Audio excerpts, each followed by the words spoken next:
Take care.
कुछ भी काम नहीं किया है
Hello, who am audible to all?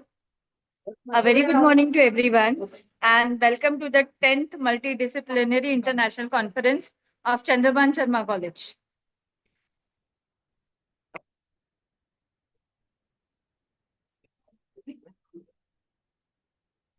Huh? Huh?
Dr. Rajendra Patil sir, our Honorable Trustee, Sri Prashantji Sharma sir, Member Trustee, Mr.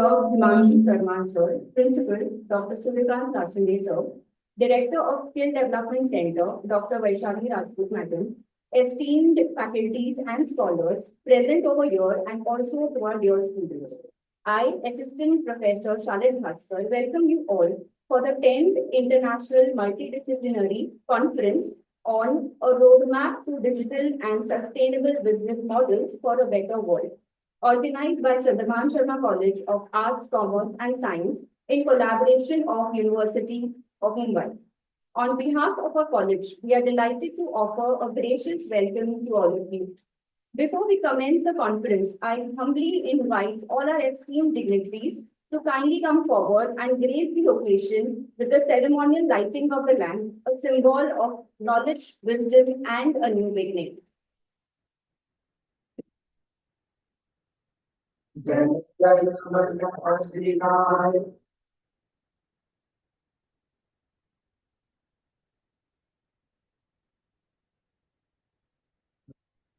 Vakratunda महाकाय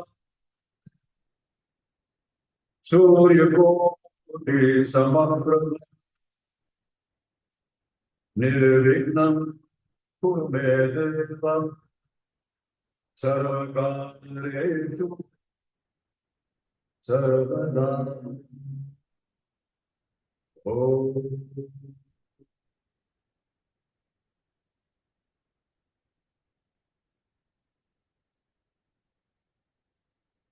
वक्रतुंड महाकाय सूर्यकोटि समप्रभ निर्विघ्नं कुरु मे देव सर्वकार्येषु सर्वदा ओम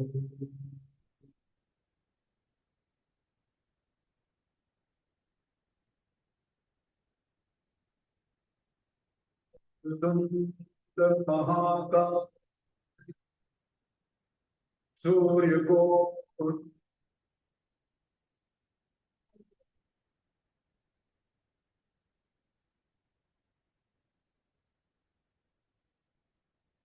Introduction of the college. Chandrabhan Sharma College of Arts, Commerce and Science was established in the year 2004.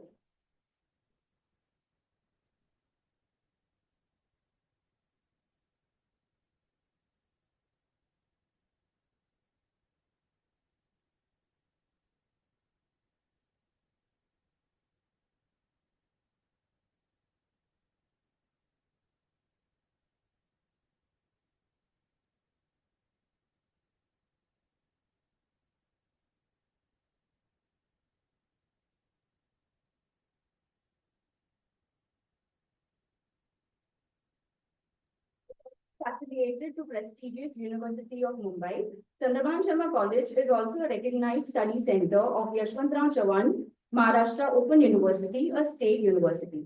Chandrabhan Sharma College has a strength of 3,000 students and more than 100 staff members. College runs several undergraduate and postgraduate programs under University of Mumbai and under Yashwantrao Chavan Maharashtra Open University. This is the journey of the college. Chandrabhan Sharma College is named after our inspiration, the great philanthropist, freedom fighter, late Pandit Chandrabhanji Sharma, grandfather of the managing trustee, Sri Prashantji Sharma. Pandit Chandrabhanji Sharma rose from a humble background to owner of Powai Estate, and he generously donated part of his land to prestigious IIT Bombay, Akshardham Temple Trust, Mukteshwar Ashram, and many more charitable organizations. Chandrabhan Sharmaji's ideals and legacies is carried forward by a dynamic managing trustee, Sri Prashantji Sharma. Chandrabhan Sharma College of Arts, Commerce and Science was founded by the present managing trustee, Sri Prashantji Sharma sir. Mr. Sharma is also the chairman of GHP Group. GHP Group has its presence in real estate, education and hospitality sector in northern and western parts of India. Under his visionary leadership, GHP Group has achieved remarkable heights. His legacy continues to thrive through the commendable work of his son and member trustee, Mr. Himanshu Sharma sir. Our principal, Dr. Suryakant Lasune sir. Our Director of Skill Development Center, Dr. Vaishali Rajput madam. It's a proud moment for me to share that Chandrabhan Sharma College of Arts, Commerce and Science has been awarded A grade with CGPA 3.10 by NAC in the second cycle of re-accreditation. And we also have received autonomy status, which will be implemented from the academic year 25-26. We sincerely express our gratitude to all our stakeholders who have guided and supported us. These are the undergraduate and postgraduate courses conducted by the college. We are also proud to announce the commencement of new courses under AICTE, Bachelor of Computer Application, Bachelor of Management Studies, and Bachelor of Business Administration. The following are the proposed courses from the academic year 25-26 under University of Mumbai: Bachelor of Science in VFX and Animation, Bachelor of Science in Artificial Intelligence and Machine Learning, Bachelor of Commerce in Global Capital Market, Bachelor of Science in Cyber Security and Digital Forensics, Bachelor of Science in Luxury Brand Management, and post-graduation course of Master of Commerce in Business Management. These are the courses conducted by the junior college. These are the list of various certificate courses conducted under the Skill Development Center, spearheaded by Dr. Vaishali Rajput Madam, sharing a small glimpse and video of the certificate courses conducted in the college.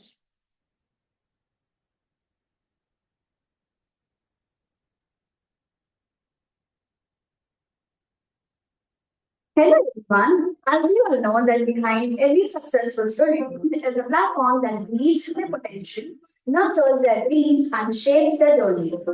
At the heart of such transformation stands the Skill Development Center of Chandrabhan Sharma College, a beacon of opportunity, growth and empowerment. NCC is not just a training hub, it is a launchpad for careers. With a vision rooted in excellence and a mission the gap between education and employability. SCC has emerged as a powerful catalyst in shaping skilled, confident, and job-ready individuals. In our latest milestones, SCC has touched the lives of 1,017 students with thoughtfully curated industry-aligned programs. Collaborations with leading partners, Centuria Aviation preparing students for exciting roles in aviation as air hostess and ground staff. NPSL ILI courses, equipping over 570 students with essential districts, studying Excel and business. Institutes scale financial studies in the certified tax accounting. CRS animation, each companies are trained in the evolving field of digital marketing. The innovation empowers students with skills in data analytics and AI under the Skill India initiative. Agile talent Skill trains IT infrastructure coordinators, building the backbone of tomorrow's digital success belongs to every mentor, every learner under the expert guidance of Dr. Vaishali Rajput. Thank you, Sir, for being the wind behind our students' brains, for igniting their passion, and for creating thousands of opportunities. With SCC at Chandrabhan Sharma College, the future isn't just prepared, it's empowered. Thank you.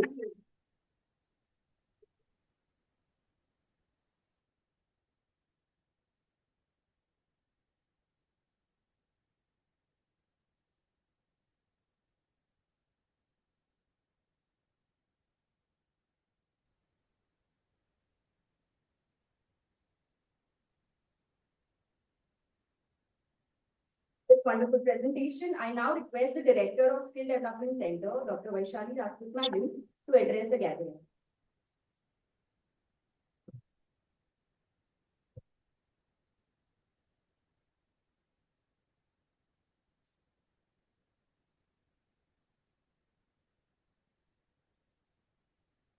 Good morning, all excellencies, faculty members, students.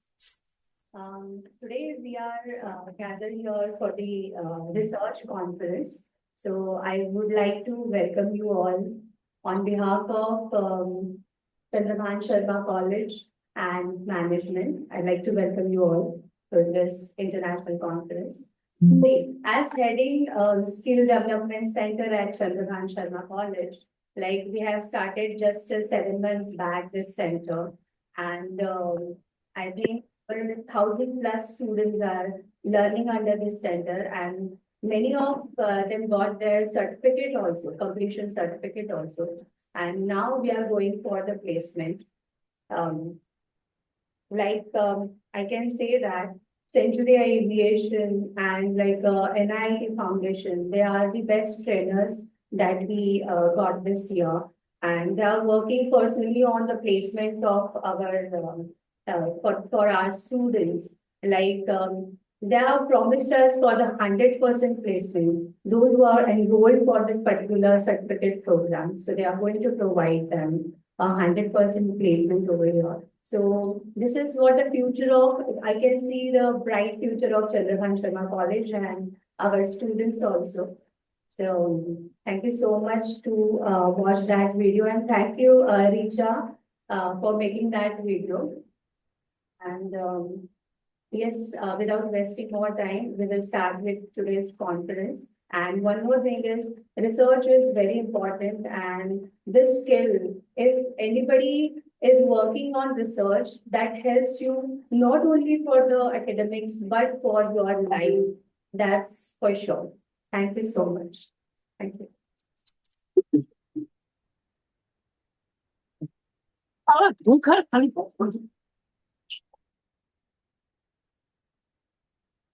Thank you, madam.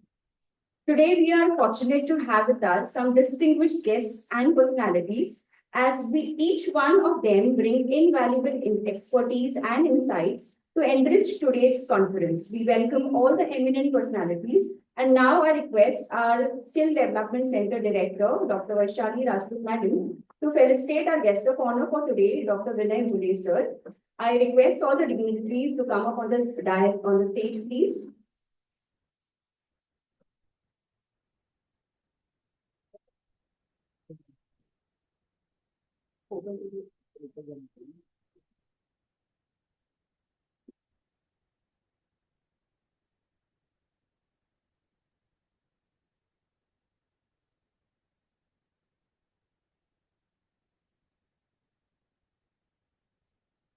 Kindly put your hands together for a big round of applause.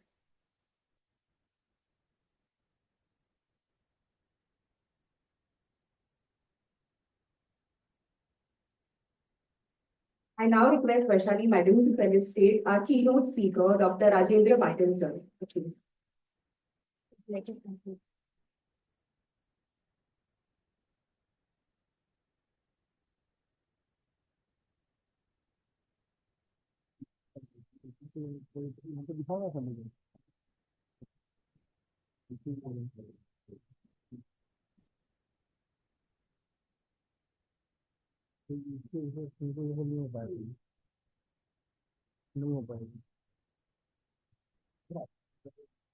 Kindly keep applauding.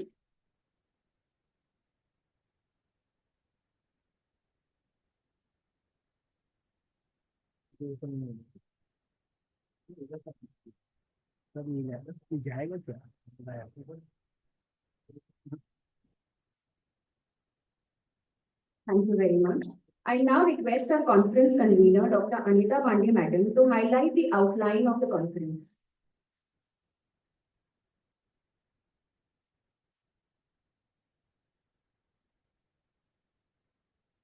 Thank you, madam.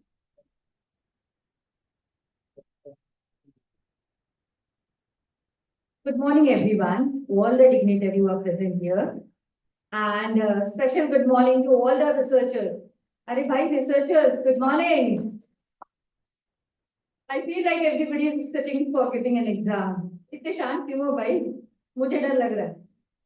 Okay. It gives me a pleasure to welcome all of you for the 10th Multidisciplinary International Conference organized by Srimati Durga Devi Sharma Charitable Trust, Chandrabhan Sharma College of Arts, Commerce and Science in collaboration with University of Mumbai. Let me begin with the quotation of Paul Polman, former CEO of Unilever. Business cannot succeed in the society that fails. This remembers us that profit alone is not enough. Business must take care of the responsibility for the people and planet. Today, we are living in the digital era, from online shopping to digital payment, cloud storing, virtual meeting. Technology is making our life faster, easier, and more connected. But what makes a business truly future-ready? Creating a business model that is smart, responsible, and kind to the environment. It is possible. Digital transformation goes hand in hand with sustainability. ऐसा हो सकता है क्या? Example से देख लेते हैं. Hindustan Unilever, अभी हमने बात की, let's talk about that. Hindustan Unilever, the giant in FMCG, what it does? It uses digital tracking for the sustainable supply chain. Not only that, but reduce plastic use and support ethical sourcing. तो ये combination क्या हुआ? Digital transformation as well as sustainability. Very good. It's just a small example. Many more are there in the lineup. Tesla, Apple, and many more. Don't forget about the Indian brand Infosys. It has done a lot about it. Okay, guests are there to talk about it. I'll not take much time about it, but that is what the idea of landing for this conference and having the theme as a roadmap to the digital and sustainable business model for better world. Now I take an opportunity to express my gratitude to the management. Honorable Management Trustee, Mr. Prashant Sharma sir, and Member Trustee Himanshu Sharma sir. Our chief guest of the conference, Dr. Vinay Bole sir, keynote speaker, Dr. Rajendra Patil sir, as well as our respected principal, Dr. Suryakant Lasune sir, and the respected ma'am, Director of Skill Development, Dr. Vaishali ma'am, guest speaker, Assistant Professor Janvi Elani ma'am, faculty members, and the entire organizing team for their commitment and hard work. A special thank you to all the participants, as well as the paper presenters for joining us and contributing their valuable insight. And really, I should express my thank you to all the CSC staff.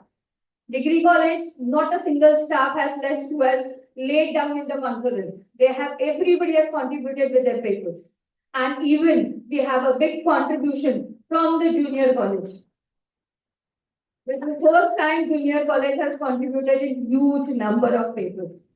So I really thank you both of the staff. Let us use this platform to learn from each other, share the ideas, and take a step towards building the business model. They are not only the smart, but also sustainable. Wishing you all a successful and enriching conference. Thank you so much. I'll hand it over to Shalit ma'am. Thank you, madam. Today we have with us our guest of honor, Dr. Vinay Bole sir, who is currently working as a principal of M.L. Ranugar College of Commerce, Autonomous, Vile-Parle. He was a former principal and professor of Model College, Autonomous, Dombivli. Sir has authored 10 books. The foreword of his books have been written by Honorable Devendra Fadnavis, Masala King of Dubai, Dr. Dhananjay Datar, Honorable Bhagat Singh Koshyari ji, former chairman of NAC and vice chairman of UGC, Dr. Bhushan Patwardhan, director of NAC, Dr. S.C. Sharma, former Rajya Sabha MP, Dr. Vinay Shahastra Buddhe, former Lok Sabha Speaker, Honorable Subhitra Mahajan, DIG Praveen Dixit. He has been awarded with more than 15 different awards. Book written by him named Samudra Manthan received Sahitya Puraskar from Marathi Sahitya Parishad, Vadodara. Can we have a great round of applause? He has 27 educational qualifications with specialization in commerce and management, accounts, economics, general laws, psychology, criminology, philosophy, and so on.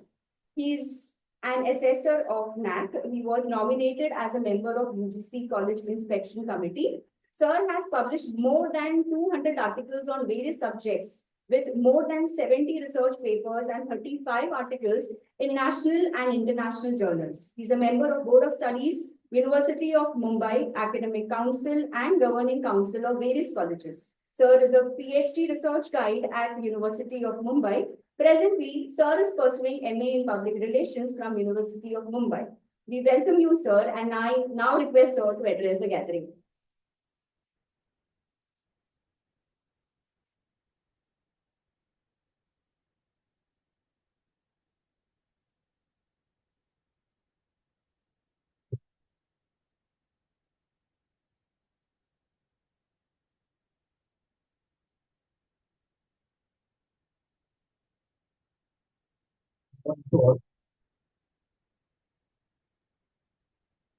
Shri Prashant Sharma, Managing Trustee, Shri Himanshu Sharma, Trustee, Dr. Suryakant Rasune, Principal, Dr. Vaishali Rajput, Director of Skill Development Center, my friend and today's keynote speaker, Patil sir, all the staff members.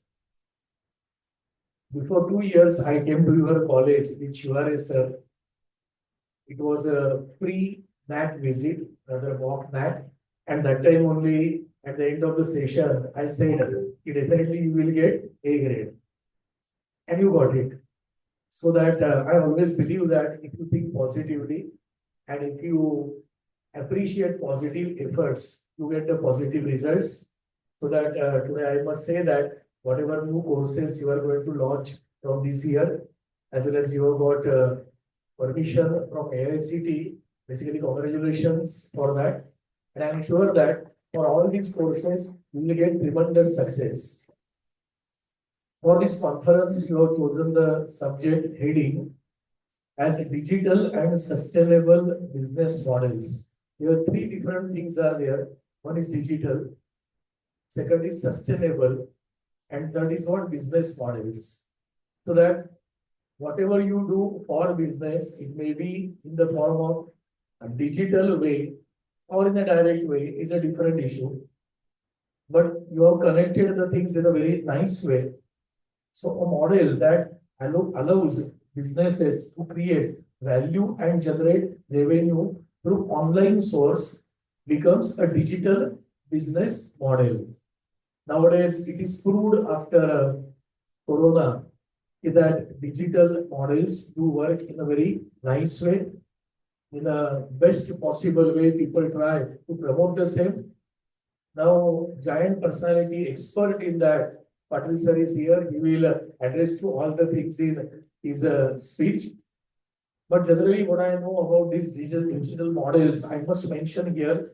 Sometimes it is B2B that all of us we know. Sometimes it is B2C.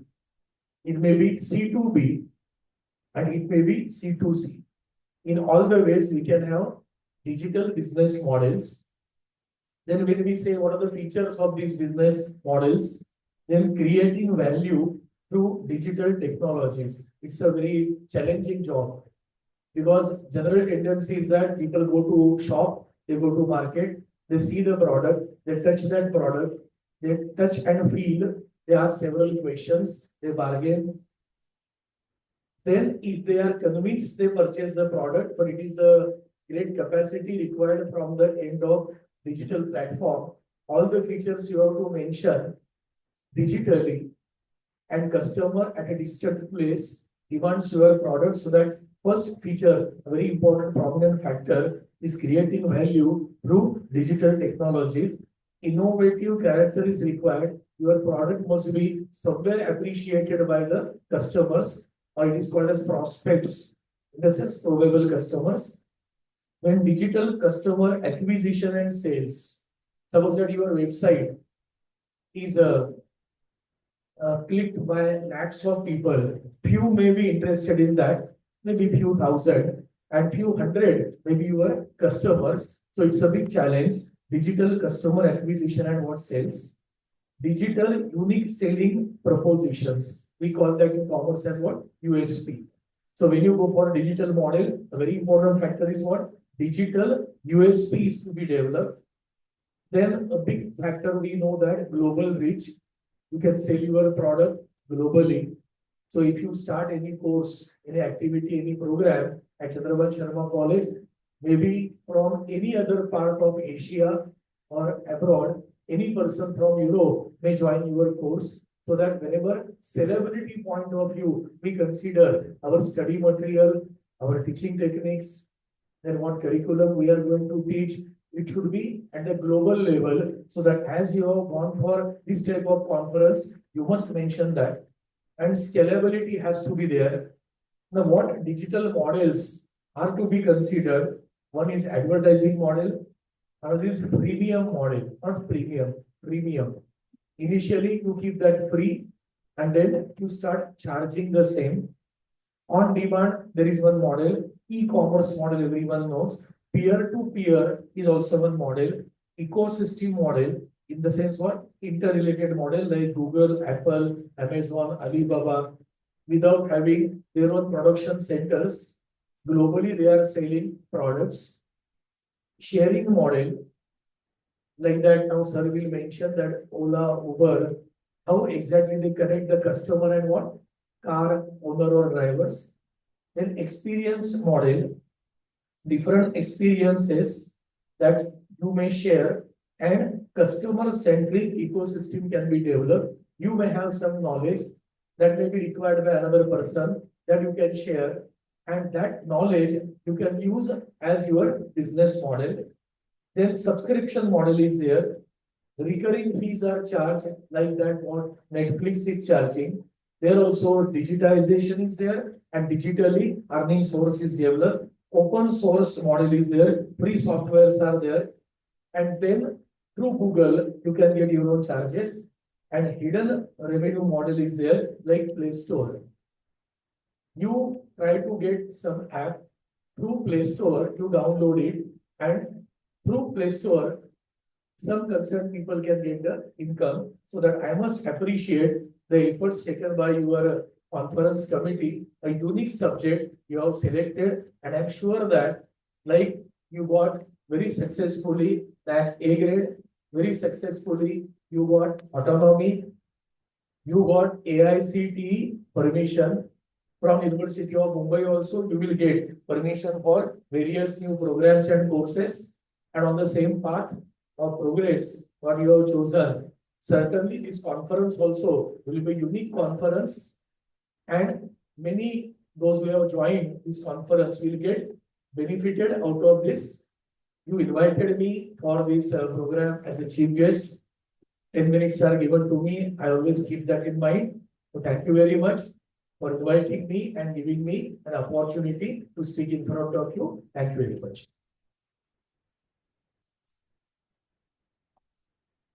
Thank you, sir, for enlightening us with your words of wisdom. We also have with us our keynote speaker, Dr. Rajendra Patil, sir, who is currently working as a principal of Annalila College of Commerce. Sir was earlier working as the IT director in MGM Health University, Kamakre, and was dealing with IT infrastructure and cybersecurity at MGM campus. Sir specializes in artificial intelligence, cybersecurity, and IPR. Sir has worked as HOD of Data Science at Vidyalankar College, Vadala. Sir has more than 50 papers published in peer-reviewed international journals and 40 research papers in national and international conferences. Sir has completed minor research projects and has patents to his credit. Sir has also authored and co-authored many reference books on R, programming, and business intelligence. Sir is also a member of Board of Studies for Computer Science and Information Technology. He is a weekly nominee and Board of Studies member for many autonomous colleges under Mumbai University. He is a PhD guide for Mumbai University in the subject of Information Technology. Sir has also been bestowed with many awards like the Young Achiever Award from Institute of Scholars, Bengaluru, Best HOD Award from Computer Society of India, in national conference organized by IIT Powai, and has also won Best Paper Award in 7 national and international conferences. We welcome you, sir, and I now request sir to address the gathering.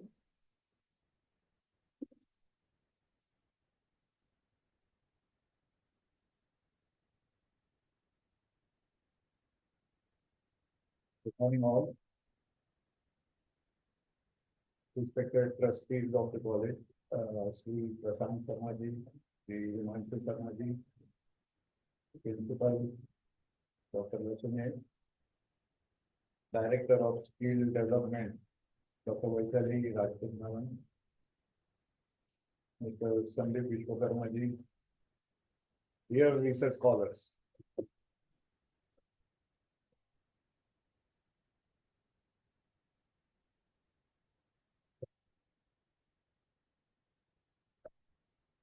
First of all, I would like to congratulate the team and leadership for taking this initiative, which is a very hot and warming topic in this global warming, right? So when the trend of the industry, when it started, so that time, such type of conferences used to only talk about the industrial growth. And sustainability used to be the missing part, because that era was different. As the industrial growth was happening at the same time, we started finding or observing the negative impacts of it. It was badly affecting the sustainability part. And then further, as we realize the impact and all other things. So various researchers, NGOs, and they started realizing about the sustainability, which was been noticed initially also, but then that particular thought was precisely inculcated, and accordingly, we started talking about the sustainability.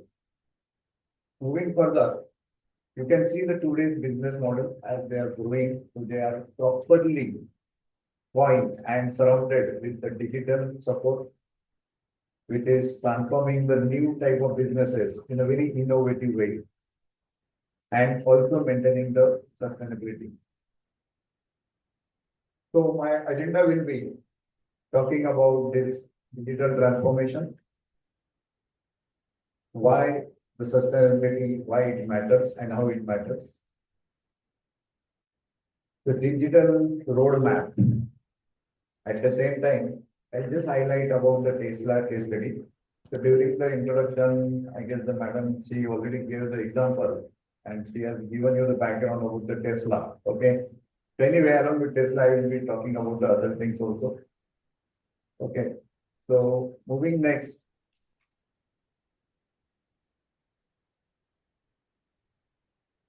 So when we are talking about the digital and sustainability, so you can see nowadays the different types of apps are there. I would like to share my example only, our example, like we have our Goa Miles. It is an e-cab service available precisely in Goa. Now the challenge at Goa was, you all might be aware, the transport issue. There was a monopoly, mafias were there, right? And these mafias were like, they were not allowing any of the other player to enter into the Goa. You might have heard a lot, Ola, Uber, they ran away from Goa. Then one of my senior, Mr. Utkarsh, some other day I will introduce you to interact with him here. So with his innovative thought, he one day approached Parikar ji when he was almost in his last stage of cancer treatment. And Goa Miles was the last file which was signed by Parikar. And that too, when he was taking treatment in the US, he specially asked for only the Goa Miles file. I want that file. So the doctors allowed Mr. Utkarsh to speak only for 2 minutes. You have 2 minutes and you have to convey your message. Instead of those 2 minutes, it turned on to 45 minutes discussion. So the way the model was presented. So this Mafiagiri was precisely affecting the tourists. Everyone was very scared. Everyone used to have that particular challenge. That transport in Goa is a big challenge, very difficult to get, and that too again with the high cost. You go to morning, evening, and accordingly different rates you will get. What Goa Miles proposed to the government, that will be empowering the youths over here. At the same time, we are going to help the tourists to get the precise and affordable transport services. So just the example, like from Mopai, if you travel to Kalingut beach, so if through Mafiagiris and all, it averagely costs 2,400 rupees. And with Goa Miles, you can reach in 1,400 rupees. And that too, again, still the driver is happy. Why? Because he is getting more than what he expects. Now you will see 2,400 what there is a loss. Okay. But some amount they used to be distributed among themselves. So there was a resistance initially to Goa Miles also. But by working on field, by a founder member who himself work on the field and later with the proper sustainable model, Jia? with the digital approach. Jia? So with the digital solution, you can see the Goa Miles app. It is among the world now top 50s most preferred app, and now it has reached to 100 crores of the business in Goa itself. So coming out with this one story, further I would like to just talk now the businesses. Now they are changing their models. Everything is coming with the app based, digital based. So that digital support is almost required. To take an example from utility bills, the second, fourth Saturday used to be spent by all the servicemen just for paying off their bills. I don't know how many of you remember, but I remember my father used to send me that you have to pay that MSCB bill, and we used to stand in a queue.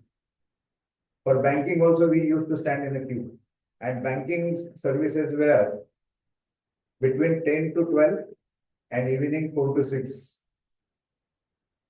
So I was very much attracted by that banking job. What they do in the afternoon, don't know. They used to shut down the branch.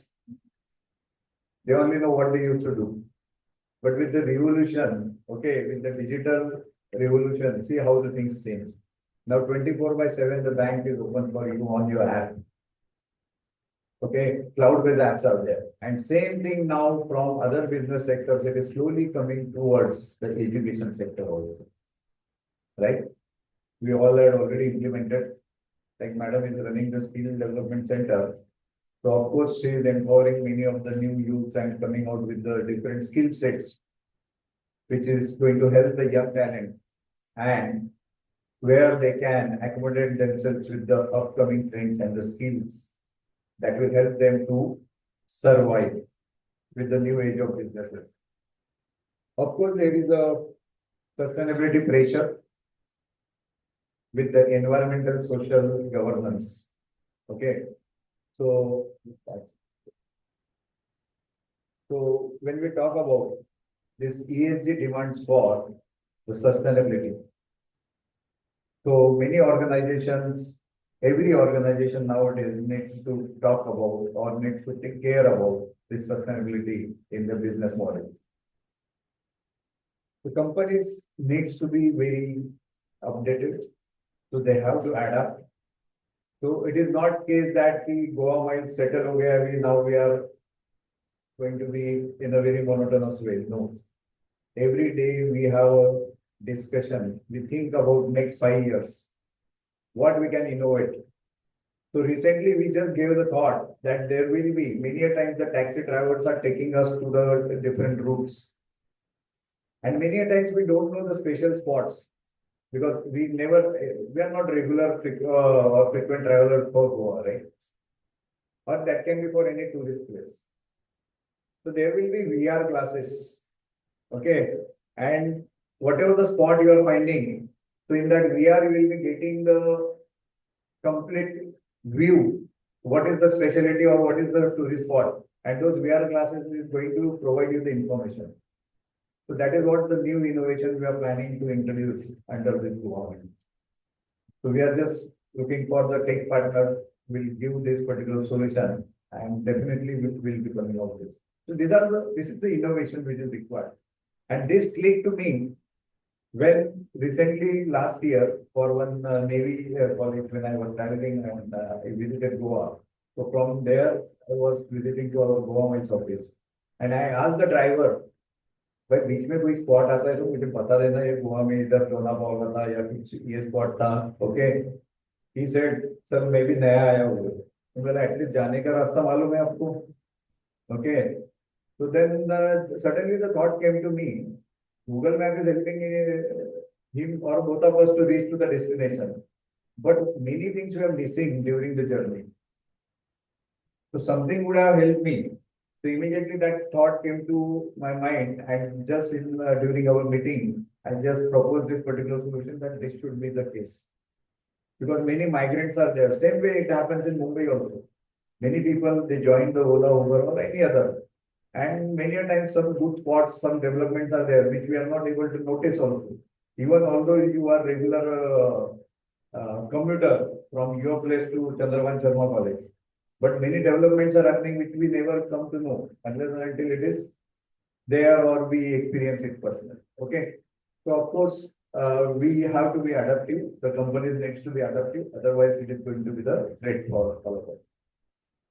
Talking about the opportunities in digital transformation. So the smart technologies are now optimizing the resources. Of course, with the AI and all, there is a threat. Whether it will take away or jobs or what. Okay. Journey started with AI, generative AI. Now there is agentic AI. Okay. So agentic AI is what it is, automating all your processes. Okay, let me give one small example. Alexa has become one of the family members with all of us, right? Siri is there if you are an iPhone user, or your Google is there, okay, Google, right? Now, I will be using this Siri or Alexa for planning my travel plan, the entire travel plan. I will say, hey Siri or Alexa, kindly book tickets for Uttarakhand. This is going to be the travel dates. Get the best tickets. Because although we are in the digital era, but to book your flight ticket, we search at least 3-4 different apps. Yes. And then we try to find out the best where I will be getting the offer. So although it is a digital, but half an hour at least we take to explore the tickets, minimum half an hour. Okay. But now you don't have to spend that time. Just instruct Alexa, book tickets for me for so and so day. The best ticket, this timing will be there. So your travel dates will be fixed, your hotel booking will be fixed, payment, your wallet will be there. Okay, and just you have to give one confirm. Okay. And you have to blindly rely on the Alexa. So Alexa is going to find the best available ticket for you with your web check-in process, everything. Okay. So this is going to be the new age, and that will happen with the help of agentic AI. Okay. Moving further, so you have to be innovative. Okay. Industries need to come out with the innovation. At the same time, as an education institute, we also need to nurture this innovation value. Okay. So nurturing means this is one of the activities which you had initiated. This is again a platform for the innovation, where the research scholars will be coming and expressing their ideas or their thoughts, what they have studied or what they have their perspective regarding the upcoming trends, right? So this is one of the initiatives, and such initiatives should be continued with the organization. You can have your own in-house research ecosystem, where right from the ideas to the business, you can set up some plan or you can set up some ecosystem over here. Okay. Then, of course, your sustainable tech leadership. So leadership is must, where you have to come out with the thoughts, where you have to nurture these particular things among your team. So you have to always be innovative, and as a leader, you have to bring that leadership thought at the institute, at the organization. Then and then the possible developments will happen in a very positive way. So if you are innovative, so your journey will be very successful. If you are not, so innovation where we understand the pros and cons, both the aspects of your current scenario, right? When we talk about this digital framework, so there are 7 milestones of your digital roadmap.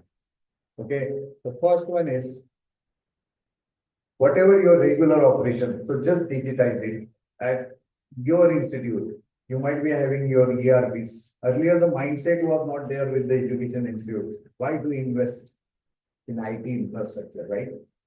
Today, admissions are happening.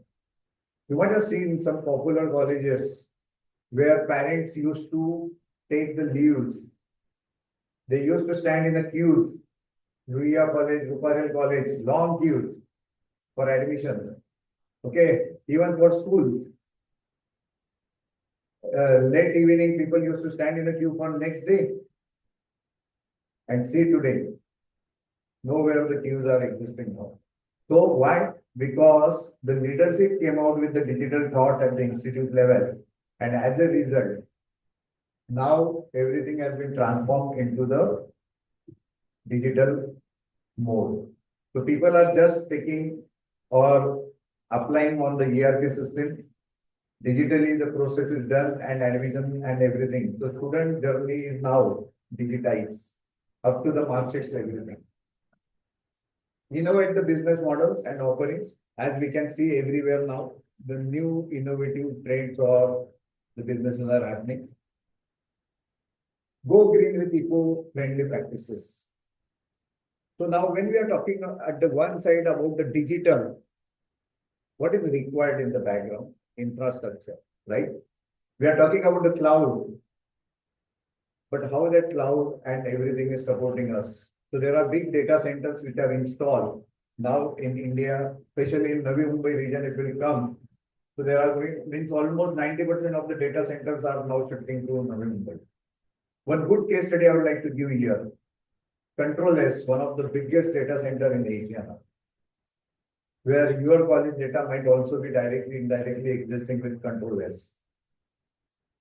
What they have done, they have arranged the power supply, which is generated through gas. Okay, gas-based generators they are having, not fuel-based, the other fuel. Completely it is gas-based, and that gas is almost generated through your CNG, LNG process.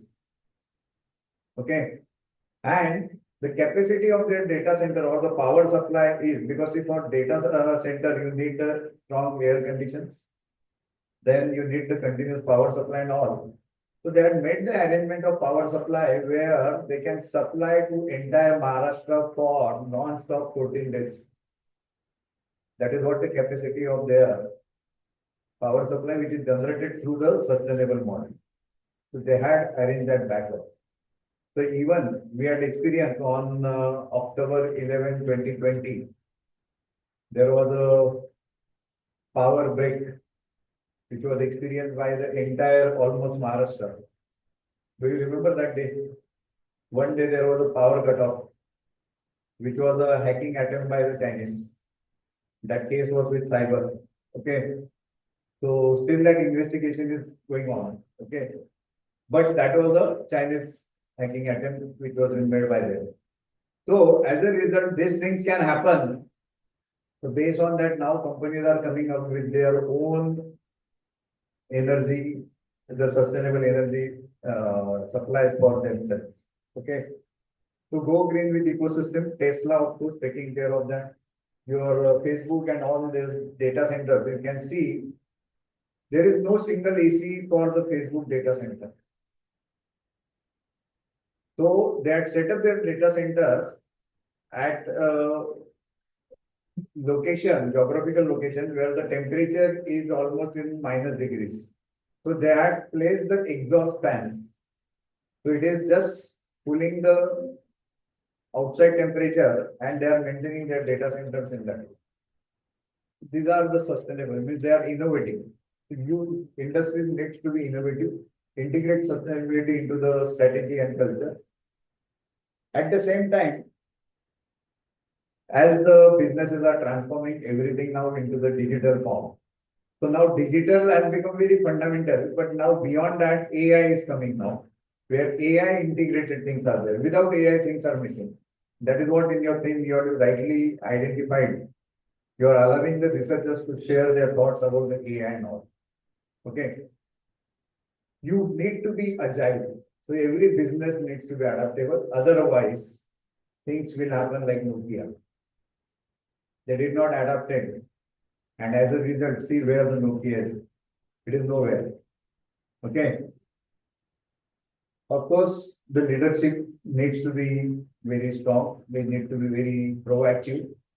Without the leadership at the institute or at the business level, you cannot succeed now. Okay. So that has become the very important parameter. Moving further.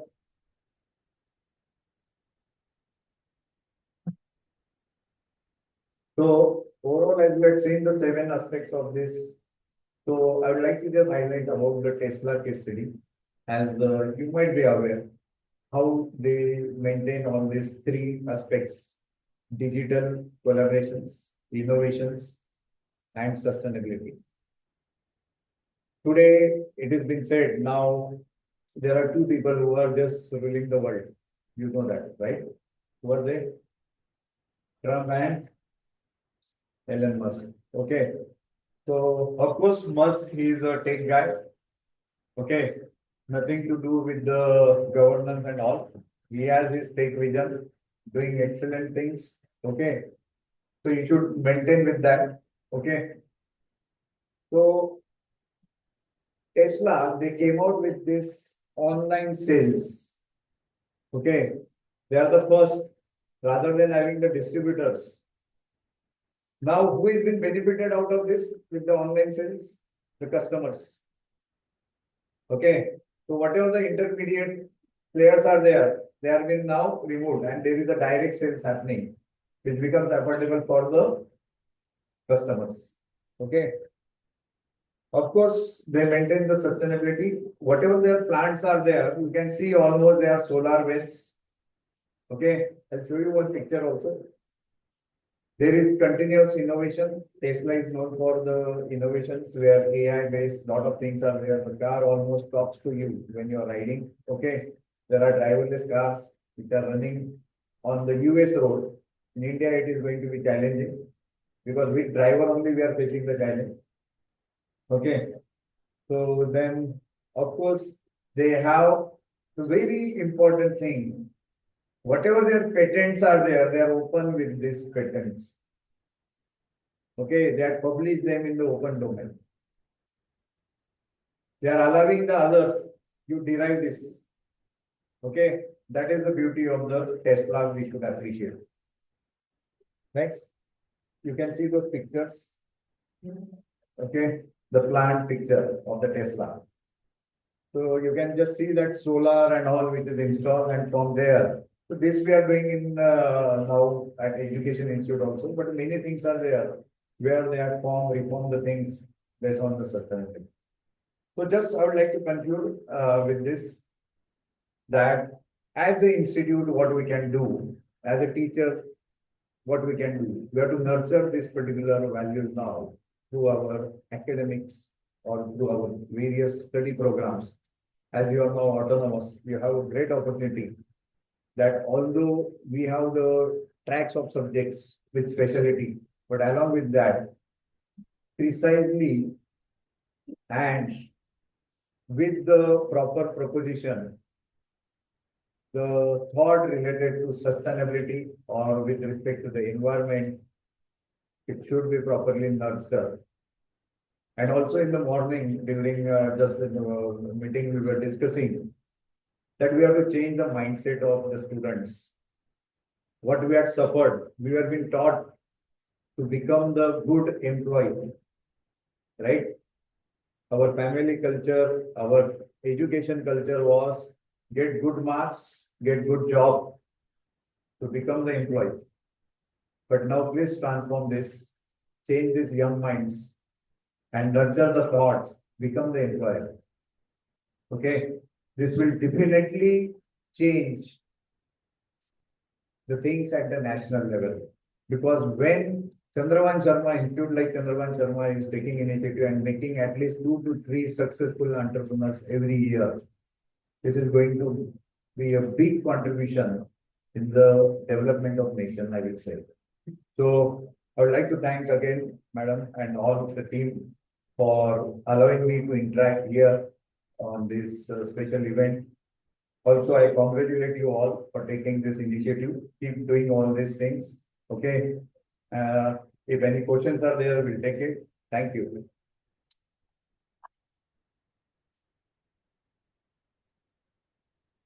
If any questions are there, otherwise we can conclude. Thank you.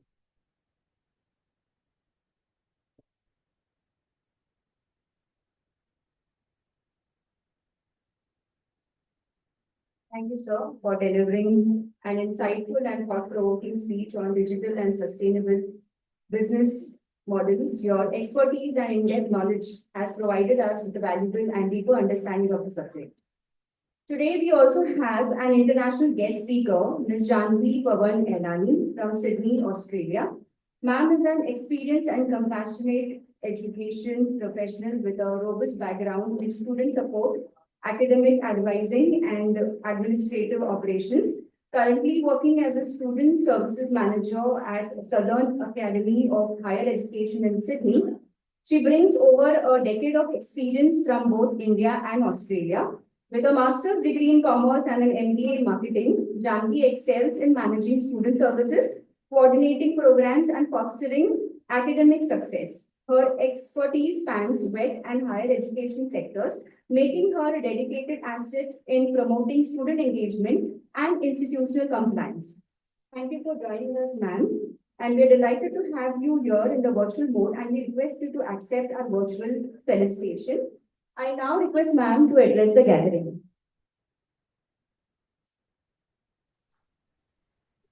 Am I audible to all? Yes, ma'am. Good morning, everyone. Good morning to respected dignitaries and all the research scholars and fellow participants. It's truly a pleasure to be here with you today at Chandravan Sharma College of Arts, Science and Commerce for the 10th Multidisciplinary International Conference. The theme, A Roadmap to Digital and Sustainable Business Models for a Better World, couldn't be more relevant to the world we live in today. Today, we are surrounded with all the things that are included with artificial intelligence, and along with that, to balance the sustainability is a need of the day. I think you people will not be aware. I previously had the privilege of serving as an assistant professor at Chandravan Sharma College. So, being back even virtually today feels like coming back to home. Over the years, I had an opportunity to witness firsthand how education, technology, and sustainability are reshaping the global landscape, not just in business, but in how we think, act, and interact in the society. Today, the rapid transformation of the technology and digital platform helps us to grow, but we need to maintain a balance with the sustainable values, creating the business models that are not only efficient and scalable, but also responsible and inclusive. Believe me, the place where I stay, most of the things are only controlled through digitization. Here, people do not need any watchmen. They do not need anyone to control the traffic. They do not need anyone in the supermarket to bill your products. So there are many places, many instances in the daily life which are being controlled through digital platform. But at the same time, sustainable values matter a lot. To all the research scholars gathered here, let's make these next few hours to count and collaborate across the disciplines, challenge the assumptions, and walk away not just with knowledge, but with actionable ideas that can help shape a better world. As previously Dr. Patil had already told, let's convert the hard workers into smart workers and the entrepreneurs to adapt the digital transformation, but with sustainable values. Thanks again to all the staff of Chandraban Sharma College for this wonderful opportunity and to continue to foster a space where ideas meet the impact. Thank you, everyone. Thank you, madam, for taking time and joining us on the online platform. Before we move on to the word of thanks, I request Vaishali madam to felicitate our resource person for the technical session, Dr. Mayura Patil madam.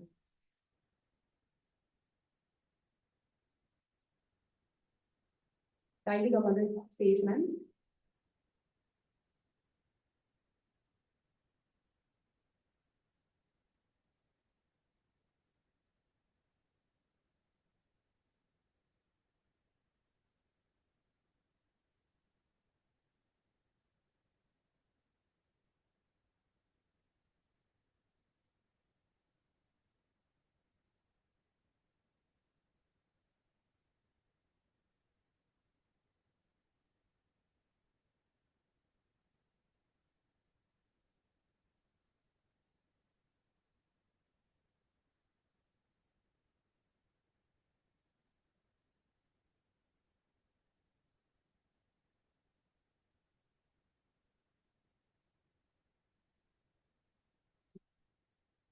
I now request Assistant Professor Vicky Kukreja, the co-convener of the conference, to propose the vote of thanks.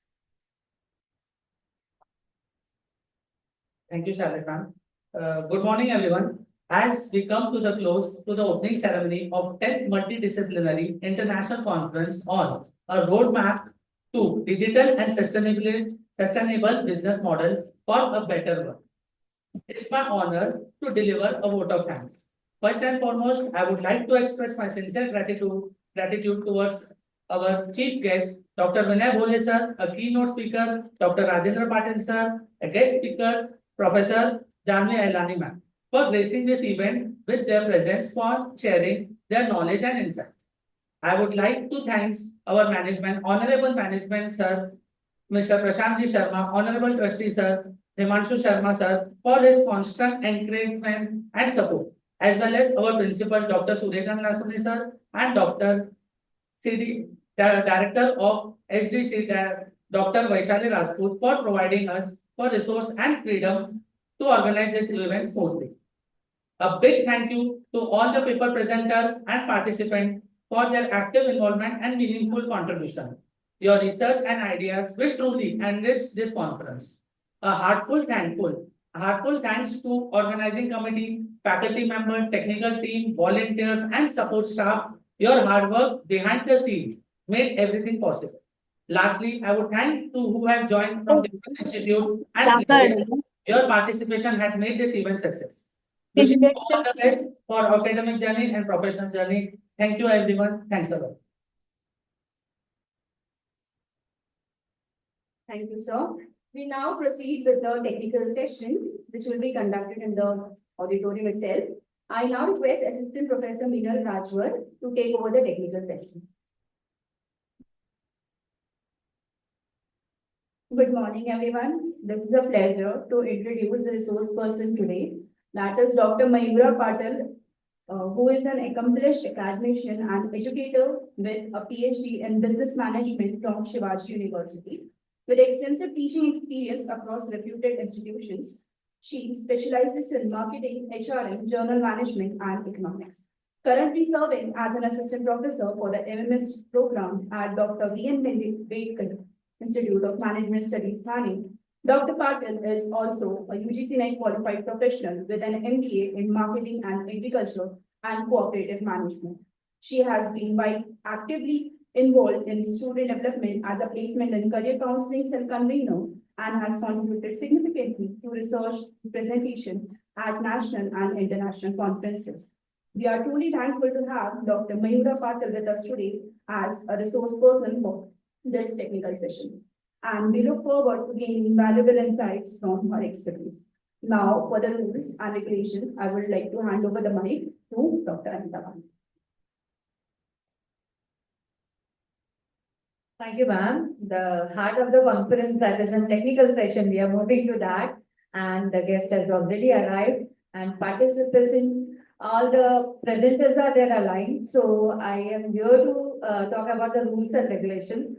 Not much tricky, complicated one. The simple rule is that you can present in PDF or PPT, whatever. If you have made a PPT, well and good, or you can present your paper itself also. No hard and fast PPT only should be there. And 5 minutes time will be given. After 4 minutes, one bell will be rung. And after 5 minutes, 2 bells will be ring. And that's it, your time is up. Please try to complete your entire presentation in 5 minutes. I know it's difficult, but still we have to manage with all the participants. And 2 minutes will be given for the question answers round, which is the judges round. So judges time, that is not participant time. And apart from that, anything else, ma'am?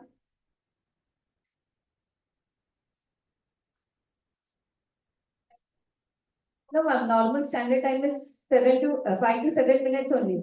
Nowhere they give more than that. Okay, ma'am, we'll adjust about it. Okay, so all the participants, all the best. It will take just 2 minutes to start with the technical session and all the adjustments. So all the best to all the participants. Rajesh, sir.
Okay, so I would request the first participant, that is Dr. Amiza Khan, to start with the presentation.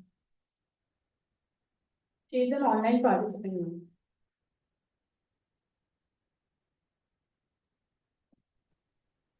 Good morning.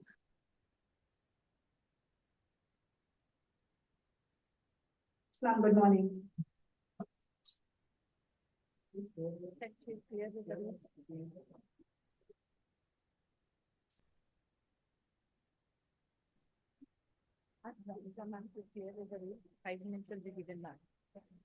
Ma'am, are you clear with the rules, Dr. Amiza Khan? Ma'am, screen will be shared by you or do I need to? You can share your screen by yourself. Okay. Yeah.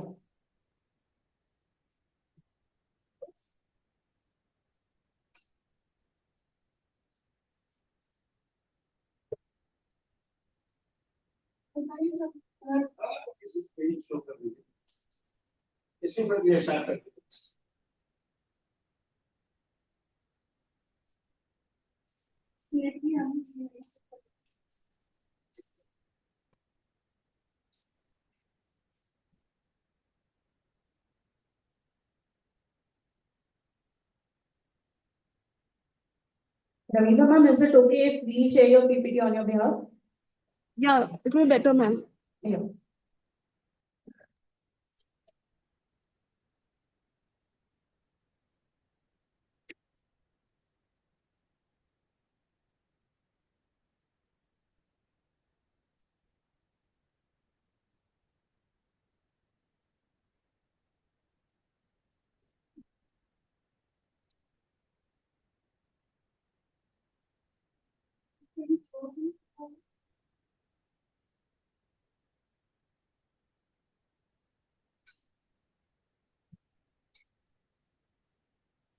Screen visible to you, ma'am? Yes, ma'am, it is Yeah. visible. Yeah. Good morning, one and all present here. I'm Dr. Ramiza Khan. My topic for this present study is a study on the awareness and adoption of the neo-banking with special reference to mobile. Okay, so neo-banking is obviously not a new concept, but the thing is that people are not familiar with the name. So it is kind of a banking system. Earlier, we used to have a traditional and convenient mode where we used to visit a bank, which is in a physical form, brick and mortar model. Then they later shifted to online e-banking system, and now we are having a digital system. Ma'am, just a second, you're not audible. Is it audible now? Hello. Yeah. Audible now? Yes, ma'am. Okay, so there is a paradigm shift that we have seen from physical model, brick and mortar model to then online model, and then transformed into the digital platform where we are having everything at our convenience. The various banking apps are available, but there are few bank, or we can say the payment modes are available which are not having the physical presence or brick or mortar model, we can say. So the present study will going to to get the information about the public regarding that what they know and how much they are aware about the neo banking system. It is nothing but a kind of a that bank account that SBI is running, the Paytm account, where the amount as a digital platform is available, which is not having the proper physical model. So if we'll have a literature review that has been done by the various researcher, which shows that the various studies already have been conducted and they identify that it is already a running model, and but due to the lot of problems that I face related to the online security and all, people are very reluctant, and then again people are referring to the traditional model. So we need to identify what exactly the people preference is. And the one important thing that article that has been published in 2025, which gives a detail that RBI is not directly giving a permission to establish this kind of a bank individually. So they need to attach themselves with some of the bank, and then they have to run their banking activities. The problem statement is that we need to identify that how much the people are aware and how they are accepting and adopting this model. The study obviously is now very relevant because various things are available, online system are available, where obviously a new updation and upgradation will going to come in line, and we need to identify that how we can merge and how we can become more convenient with using those models. Scope of the study is limited to the Mumbai city. 50 respondents have been studied here. Next slide, please. For the present study, 3 objectives have been set. First is to identify the significant association between the qualification and the awareness of neobanking. The second objective is the association between the gender and the preference for the banking model. The third objective is to identify the significant difference in customer perception.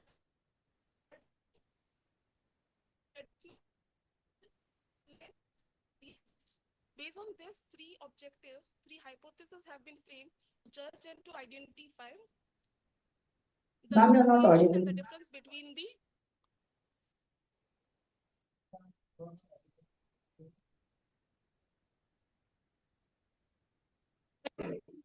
to identify the difference between association and difference between the traditional banking model and neo-banking model. Next slide. The research methodology used in the present study is that both primary and secondary sources of data have been used. The sample size here is 50 respondents. To identify and to judge the hypothesis, the various statistical tools have been used, that mean, percentage, graphs, and chi-square test, one-way ANOVA. Sampling method, random sampling method, it has been utilized here. Next slide, please. The data analysis shows that more undergraduate students are aware about the neobanking because they are more convenient with the different models that are coming or which are having the digital platform as compared to those who are already done their graduation and post-graduation. On the basis of the banking model preferred, so male and female have been judged, and it is identified that female are preferring more to the various online models available for the quick payment.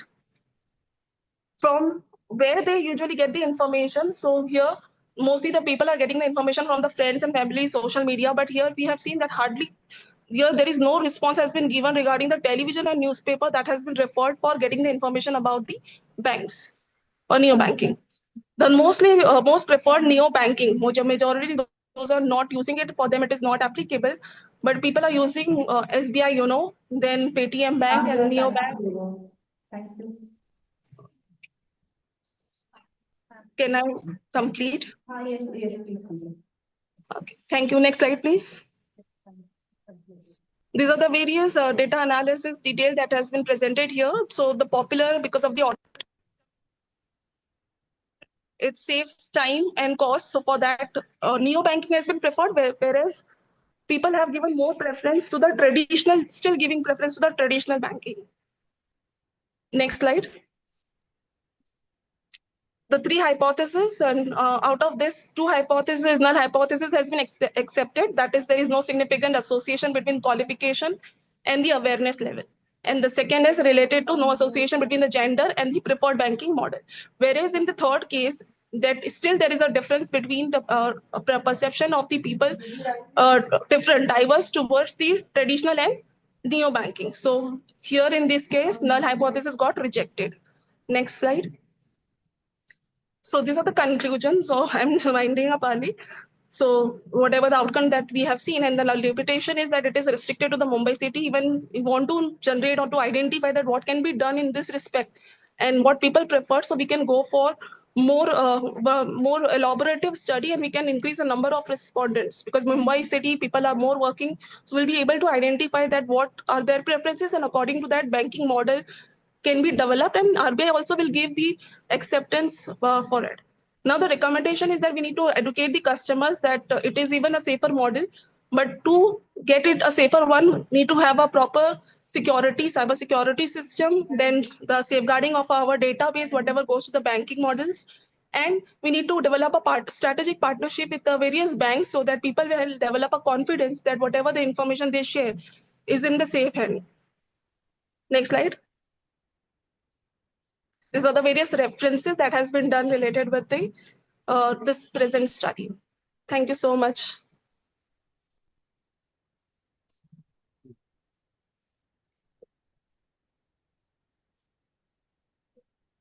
Our second participant is Dr. Deepika Gupta.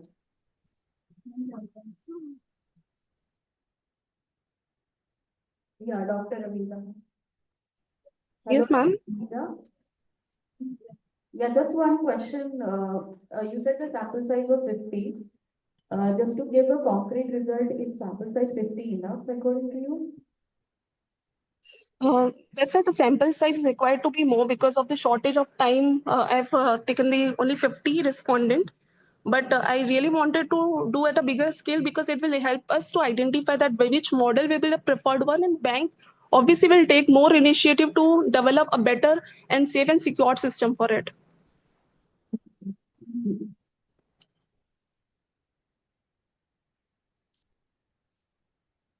Thank you, ma'am. Thank you so much, ma'am. Second participant is Dr. Deepika Gupta.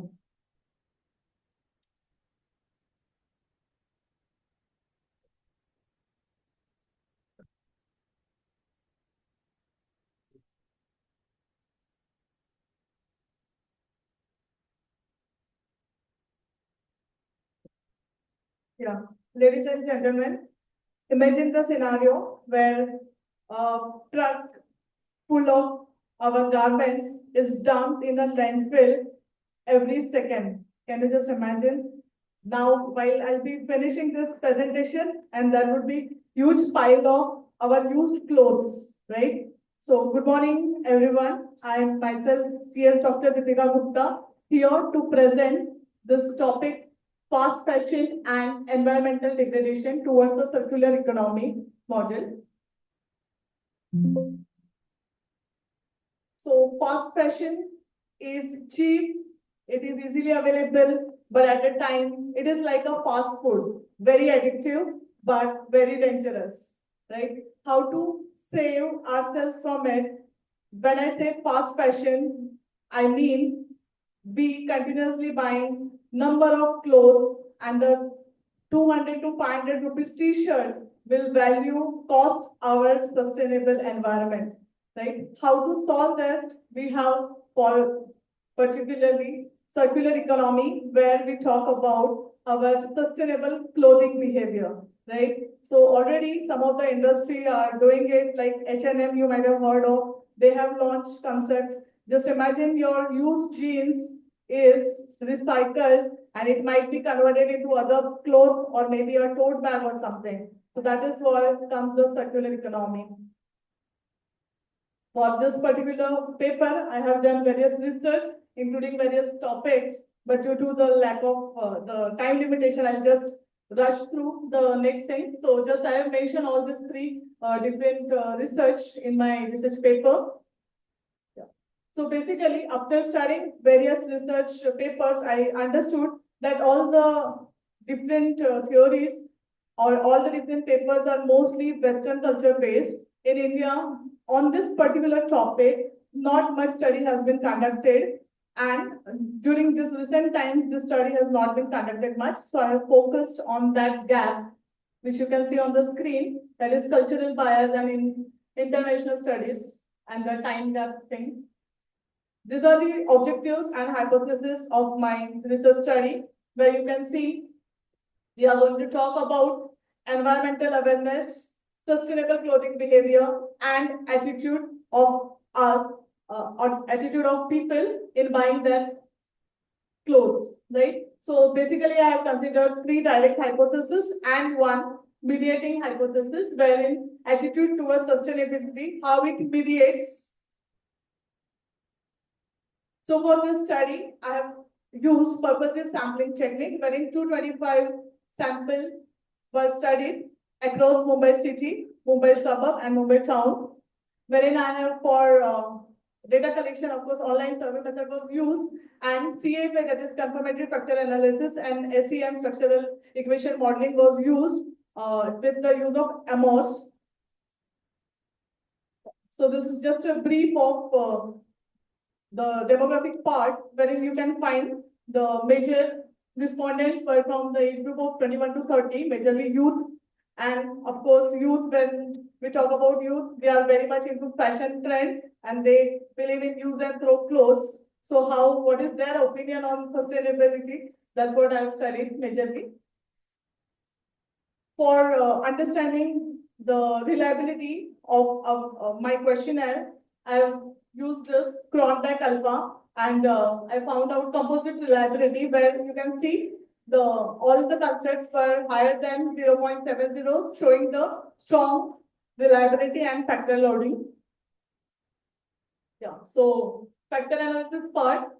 So you can see here, I'll just go to the next table. So here it shows, right, all the recommended value you can see, and the model value, which is matching the criteria, the threshold criteria, which I have used as per the Hare et al. Book and Arbuckle and Wauchope paper. For hypothesis testing, if you see here, environmental awareness and SCB, sustainable clothing behavior. The second hypothesis, environmental awareness and ATS, attitude towards sustainability. And the third hypothesis, attitude towards sustainability to sustainable clothing behavior. All three hypotheses are supported by the results showing the less p-value, 0.05, less than 0.05. Similarly, the fourth hypothesis, which is the mediating hypothesis, which has indirect effect, which I used through bootstrapping. For that, I have used 5,000 samples to run the bootstrapping that is required. And that also got supported. All these things I did in Amos. And the finding in nutshell, I'll just bring it to your notice. More environmental awareness may bring definitely more sustainable clothing behavior. It may help in changing the attitude. Attitude is mediating variable, but equally environmental awareness. The awareness part is also affecting our clothing purchase, our shopping pattern, right? So these are some suggestions or recommendations you can say. Maybe government help the subsidized clothing or we can change our attitude, or the thrift stores, or you might have heard the term pre-loved clothes, right? So the used clothes we can reuse and recycle, right? So all those things. These are the limitations. Basically, the Mumbai region study and not the rural area. Rural area was untouched, and the limited time frame data. So definitely the future scope would be the rural area can be considered, some more variables, some more factors can be taken. And lastly, I would like to conclude that definitely fast fashion along with sustainable development, for that circular economy is much needed. That is recycling part. If you see here throughout the presentation, so recycle, reuse, reinvest, that is the point of this presentation. And just one more point I would like to mention. During this research, I understood that how much I am burdened to the society, to the environment by, buying more and more clothes every now and then. So this is definitely going to help myself. So sustainable fashion is not a trend, it is our responsibility. Thank you very much.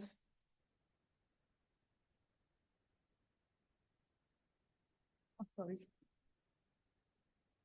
Yeah, sorry so much. In your research, did you feel interested in the aspect of Indian culture while analyzing the consumer behavior? Because our culture also supports not purchasing more than required clothes or more than required resources. So did you thought about that hypothesis? Yeah, ma'am, in this questionnaire particularly, I have not mentioned it. But ma'am, what I have found while collecting the data, the youth is not of that thought process. So gone are those days when we used to say, "Meri mummy ki sari, shaadi ke time ki sari ab tak chal rahi hai." Now generation is, I'll buy today and I'll throw it after 5-6 washes. That is what their trend is. So, but ma'am, definitely in future, if I'll do research, I'll keep this cultural aspect in mind, ma'am. Yes. Your entire presentation. Yeah. Thank you so much. What is your suggestion for this generation on sustainable fashion? Thank you so much, ma'am, for the question. Ma'am's question is, what is my suggestion on this to this generation on sustainable this clothing behavior and all? So just like, though I'm not Gen Z, but still I also behave in the same pattern, right? I do multiple time shopping and lot of buying and things. So this sustainable behavior, this fast fashion talks about where we buy 200-500 रुपए का t-shirt and we throw it away, right? 2-5 बार पहनेंगे पैसा वसूल. Our concept is just we want our money, value for money, right? But we are not thinking about how but we are burdening to the society. So the suggestion, it should come from the family and it should be one thing we can even during even our syllabus, we can include some aspect of it. So the youth will come to know, right? See, one-time use plastic is burdening the society. Similarly, this clothing things, so awareness is not there. The students or the youth, they are not aware about it. The very first thing I would like to do is to create awareness, how it is troubling the environment. That is very first thing. Second thing is instead of buying 200-500 rupees thing again and again, we can guide them that buy once like 1000-2000 ka ek bar lo and then try to run it for longer time like our parents used to do. That's what we can motivate them by that. What textile industry should take initiative? Ma'am, textile industry, see now many makeup products and they put eco-friendly tag. Similarly, ma'am, some brands like H&M, they have come up with called conscious shopping. They have, if you know H&M, they have their Juna jeans do and Naya leke jao. If you know, they have that concept. So many of other industry, many clothing brands come up with this same thing where you can, So they are recycling. yeah, they are recycling, ma'am. H&M has already started, and then maybe there are some more companies. And then there are some websites where you have pre-loved clothes, right? जैसे हम लोग पुराने कपड़े देते थे. So similar types of websites you may find. In US, there are thrift stores where you donate your clothes and then they recycle and sell it like that. So those things in India, what maximum we are doing is we are just giving it to Bhandiwala and then we are, exchanging for that. But that is not going to help everywhere, every time. So we can, yes, ma'am.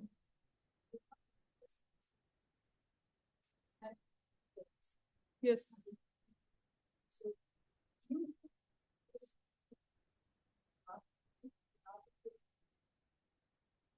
No, this is very, it's perception, people's perception, right? Now, if you see wedding ke liye, there are some clothes on rent that is available, right? So similarly, even like I don't promote that much, but still you might have seen some celebrities. They are saying we are, wearing the same clothes for multiple occasions and things like that. So and even we are of generation की बड़ी बहन के कपड़े हम लोग पहन के बड़े हुए हैं, right? So that is still that we are okay, but we are not ready yet to accept किसी और के कपड़े हम क्यों पहने. Okay, but at least we can try to reduce the consumption. That's what I can think of. If not, and government can come up with some more strict rules for this use and throw clothes and garments. That's what government can do. Any other questions? Thank you. Thank you so much.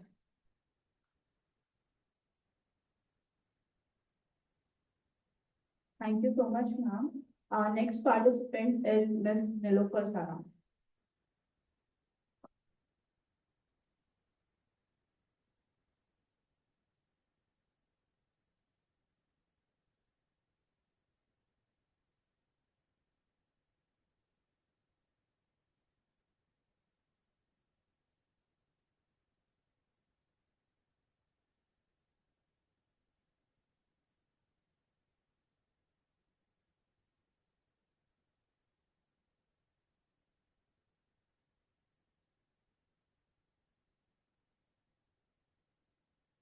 Good morning, everyone. I'm Nilofer Saran.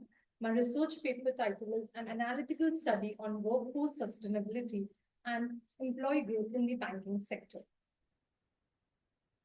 My paper includes introduction, review of literature, research gap, research methodology, data analysis, conclusion, and recommendation.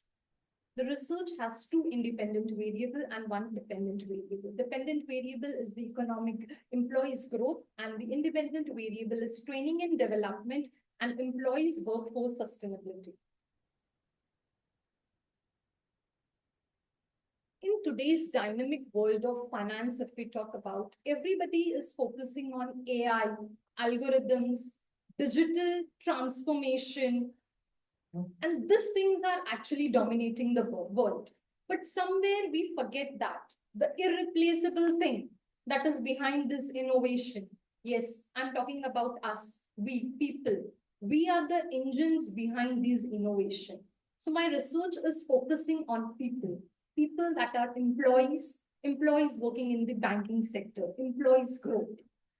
Here, the concept of workforce sustainability emerges, where the organization not only aims to retain their employees, but should also focus on supporting their well-being, supporting their growth.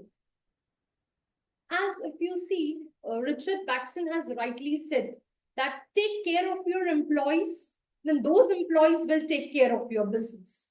So many papers has been reviewed, and after reviewing those papers, the research gap has been found that the current researchers does not link the HR practices to the employees' long-term goals.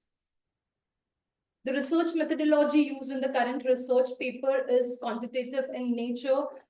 A data of 130 employees has been collected from private sector banks through a structured questionnaire. Data analysis has been done using statistical tools such as ANOVA and correlation.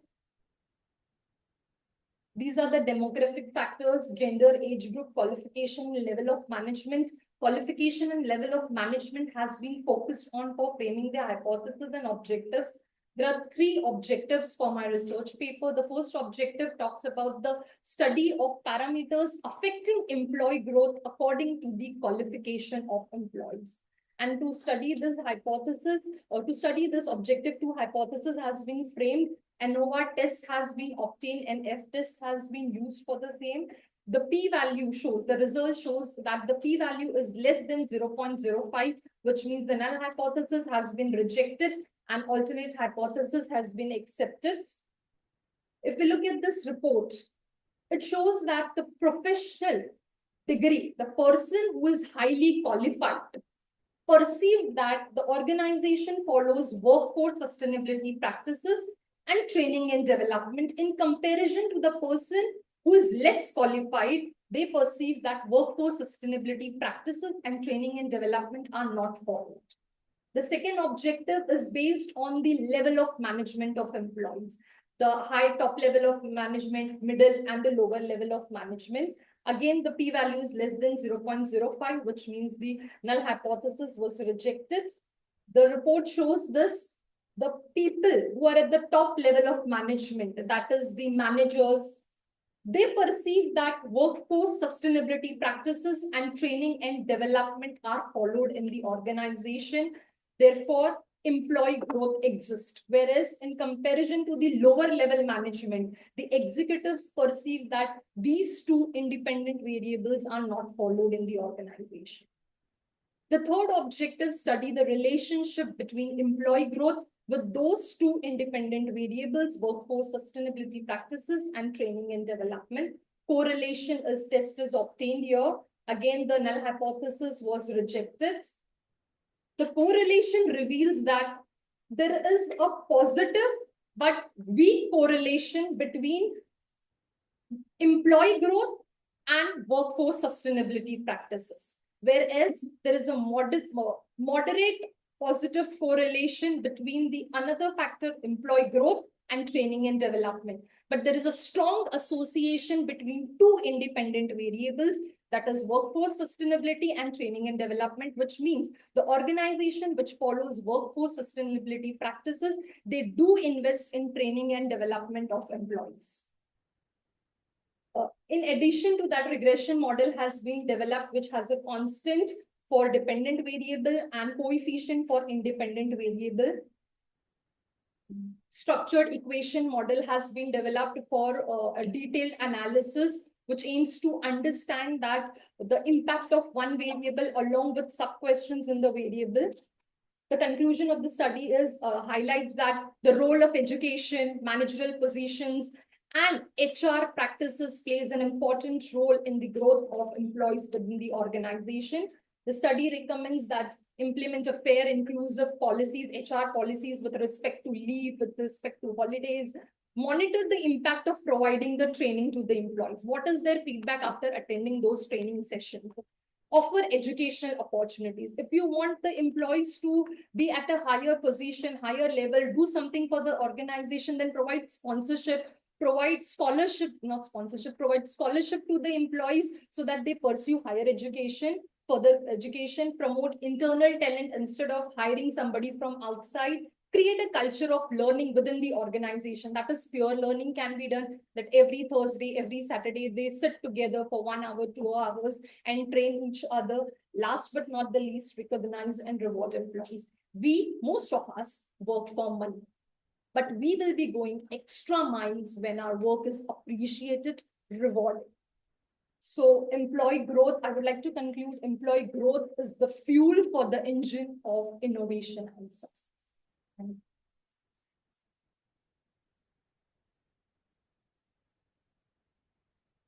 One question is, in the era where we are really replacing the people with technology, do you feel companies are ready to invest into sustainable growth of the employees? Ma'am, the companies should, because AI or any technology is just making our work simple. They cannot replace human. They can just make the hard work. They can convert the hard work into a smart work, but they cannot replace employees. So the organization should invest in employees.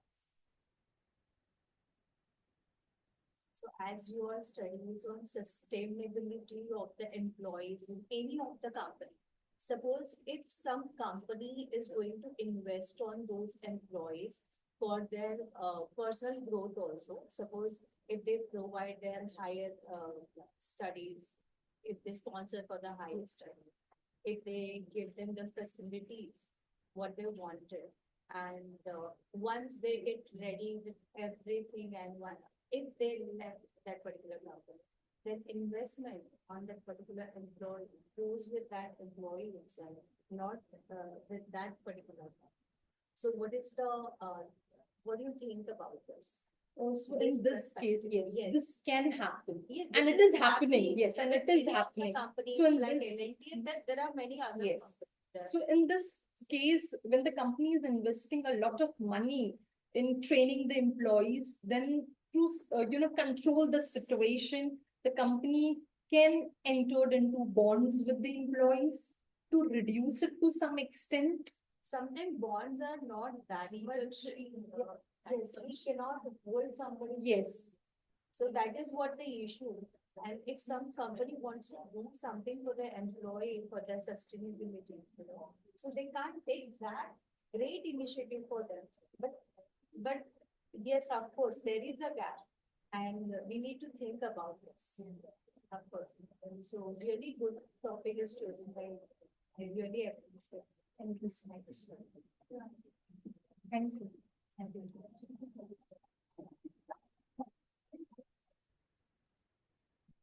Thank you so much, ma'am. The next presenters are Miss Busha and Miss Namita from Mr. Pranav Mahadik Street.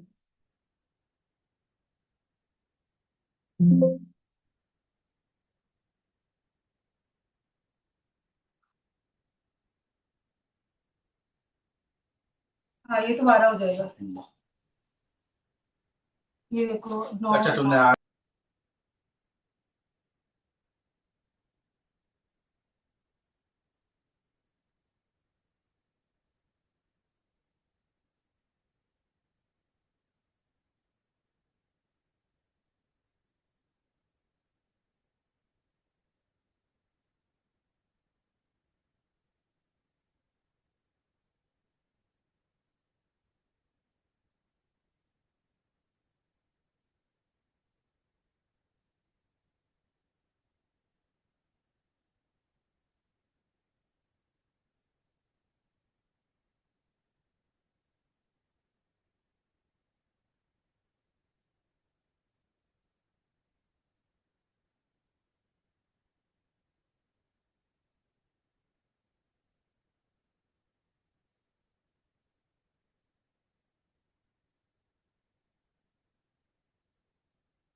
Good afternoon, everyone. My name is Bushra Seth, and I'm here to present our research titled A Holistic Study of Gig Economy in Mumbai, Gig Workers' Perception, Public Views, and the Digital Solution Provided by Us.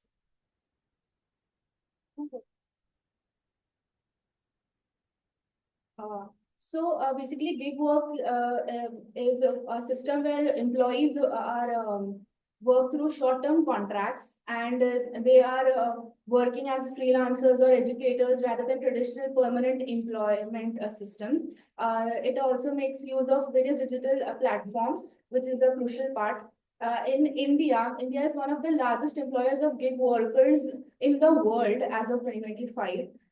But it also has challenges like income instability, uncertain career growth, and lack of legal protection. So, which forms the basis of our study, and it also highlights the importance of the policies and provisions to be declared by the government for the protection and regulation of gig workers, which is the problem statement. Moving on to the literature review, we have reviewed these literature major papers. Next, please. Our research objectives included to assess the working of gig workers and to understand the social, economic, and mental impact on them, and to analyze the sustainability of gig economy in Mumbai, as well as to understand the multifaceted perspective of public on gig economy, and most importantly, to propose solutions, both digital and policy solutions for better sustainability. Next, please. Our methodology included 250 respondents was the sample size, out of which 100 belonged to gig workers and 150 were collected from general public. We use convenience and stratified sampling techniques. Next, please. Our hypotheses were regarding the income and work patterns and regarding the sustainability of the gig economy. Next, please.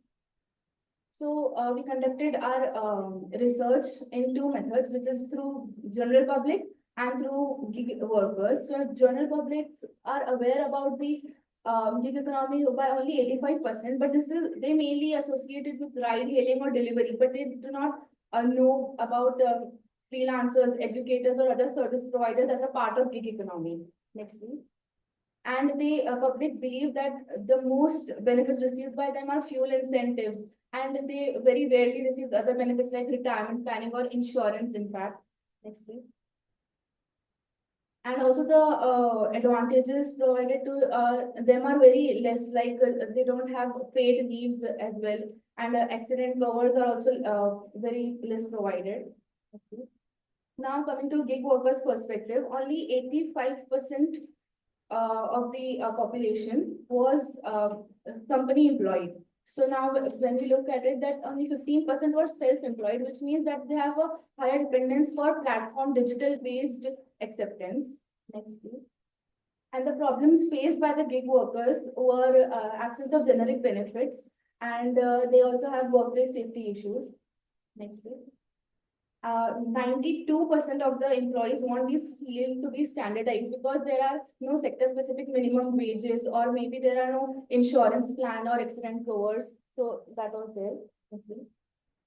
Now these are the findings where general public feel that gig economy does provide flexibility and is useful for additional income, but it is a little skeptical for long-term career option. Next, please. And the gig workers are though they are satisfied with making a little additional income, but they want this field to be standardized so that they can pursue it in the longer run, maybe till the retirement, till they are in their 50s. Next, please. So the hypothesis that gig workers have more irregular income and erratic work patterns was accepted, and that the gig economy in Mumbai has the potential to be sustainable in the long run was also accepted. Next, please. So coming to the suggestions, the key policy suggestions provided by us are employment classification and legal rights, and fair wages by setting sector-specific minimum wages and payment security, social security benefits like insurance or retirement plans, and government oversight by launching a gig workers board or something, and platform accessibility. Now the most important part, we proposed Gig Dhan, which is digital solution for gig workers. So it has core features like daily income tracker, where a single gig worker may work for Ola, Uber also, and Rapido also. So this platform will integrate all of that, and they will provide the daily income tracking, expense managing, monthly summary, early earnings goal setting, and other features. So lastly, to conclude, I like to say that gig economy is on the rise, but it needs structure and support. So by integrating digital solutions like Gig Dhanka app proposed by us, and with policy reforms, we can surely move it from survival to success. So together we can make it better, sustainable, with the help of digital tools. That will be all. Thank you. We'll welcome your questions. While you were collecting data from the gig workers, did you happen to collect the demographic information about them? Like which age group, which qualification strata they belong to? Yes, we did collect information about that. So mainly they were gig workers were middle aged, around 20 to 30 years of age. And the study was based in Mumbai. So we mostly collected data from Swiggy, Zomato. Those And the qualification level, did you check? qualification level we lack. We did not check that. And what was the sample size? It was 250, 100 for gig workers, which were both self-employed and company employed, and 150 on the general public's perspective on gig economy. Thank you. I have a question. How did this an idea? The idea of this topic. Yes. Of that idea. So digital now, everything is going digital. Gig workers do have apps like Swiggy has provided them tracking of their monthly expenses or their earnings. But there is a need for integrating all of that. As I said earlier, that one person may be working for Swiggy or Zomato, both. So there is a need to integrate that. So we are proposing a model which can integrate all of that, and it can help them to provide features like earnings setting, and it can also have an AI option where if they feel that they are curious about something that I'm facing this problem as a gig worker. So that app can point out the regulations or the provisions given by the government to them, so they can take action against them, and they can also connect with the company regarding the same. Thank you. Also, I'd like to add to this because you asked for the reason. In today's day and age, we normal earning people also need to monitor our expenses, our earnings, right?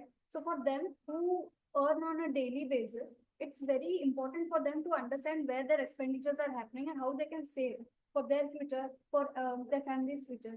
So it's very important for them, and basically all of them have a phone.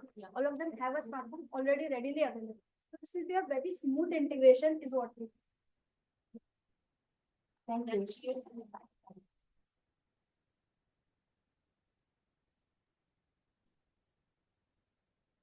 Thank you so much. Our next participant is Ms. Aditi Chikalikar. She is presenting an online.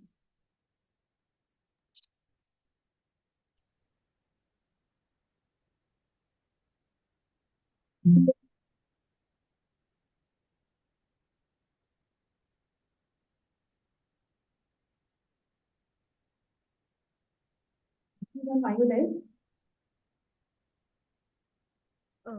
Madam, is my voice audible and is the screen visible?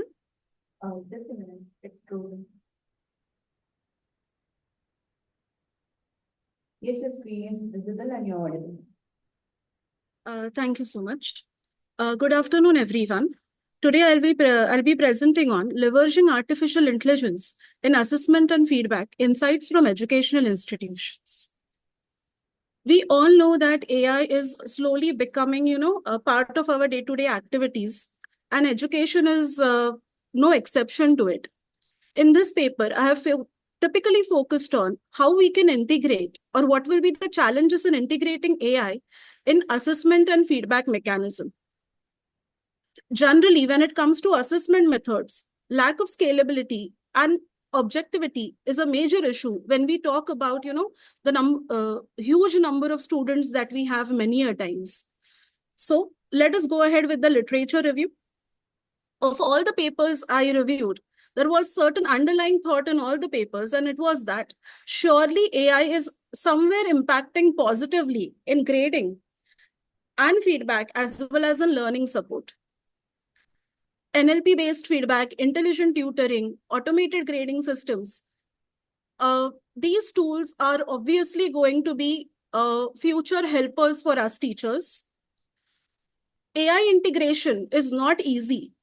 And Fourier gave an excellent framework of how can institutions go from no AI to full AI, how to slowly and steadily integrate AI into the entire ecosystem. Now, when we talk about integrating AI into certain things, obviously there are certain challenges we have to address and we have to face, whether it is related to data privacy, algorithm biases, lack of infrastructure in many locations, as well as contextual inaccuracies. The method that I used for this research paper, or the methodology that I followed, was I conducted an online survey in which 57 faculty members from different disciplines participated.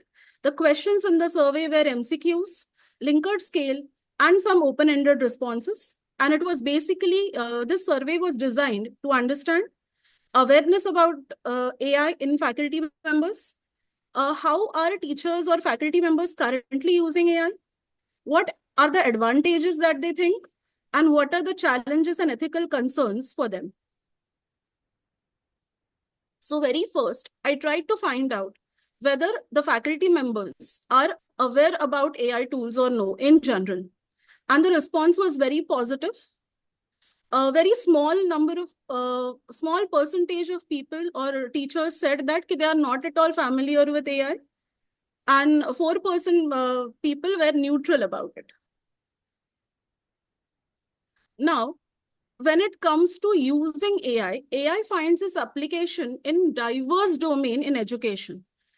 Majority, as you can see here in the graph, majority of the times teachers or faculty members are currently using AI for content preparation and delivery, followed by question paper generation or assignment grading and plagiarism checkers. Very few teachers are using automated grading systems or feedback generators for student assignments. So this is a scope where, we can incorporate AI more and more and help teachers out. The next thing is when teachers are using AI, because some teachers said they are using AI. So if they are using AI, how are they actually using AI? So as you can see from this graph, 41% of teachers are using AI for multiple choice quizzes. And the detailed analysis showed that very few teachers or almost no teachers are using AI for subjective-based grading or subjective assessment purpose. Now, before I go to concerns and limitations, the gap here that I found was AI is very good when it comes to grading MCQs or objective type of questions. But when it comes to subjective evaluation, AI is still, AI has not been so much integrated into our day-to-day life when it comes to handling subjective answers. And this was my understanding, and the survey showed exactly the same thing. Ki bias in assessment, accuracy issues, difficulty in handling subjective answers, as well as lack of human judgment are major concerns among the faculty members also. And this is the reason they are a little bit hesitant into incorporating AI completely into the evaluation and the feedback part of it. When I asked faculty members to grade AI tools on the basis of accuracy, speed, personalization, and fairness, this was the result that I got. As you can see over here, majority of the teachers have evaluated the AI tools from the score of 3 to 4. So majority of the responses are coming from that area. This clearly indicates that there is a huge gap or huge section where our AI tools can improve, or we as teachers, when we talk of digitization and when we talk of sustainability, we can generate such AI tools or we can create such AI tools that can fill in this gap. Your finished in 5 minutes. But you can continue. The benefits perceived are efficiency, consistency, objectivity, and real-time feedback, along with scalability. Because with NEP coming in, continuous evaluation is getting very important. And that is the reason I am proposing this, that we can incorporate AI tools into assessment and feedback mechanism so that we can allow some customization from the learner's context. And obviously, hybrid solutions, training the faculties, ethical guidelines, SOPs should be in place. And obviously, when I come to the conclusion part, one thing is that AI can assist the educators, but it can never replace the educators. Thank you so much. These are my references.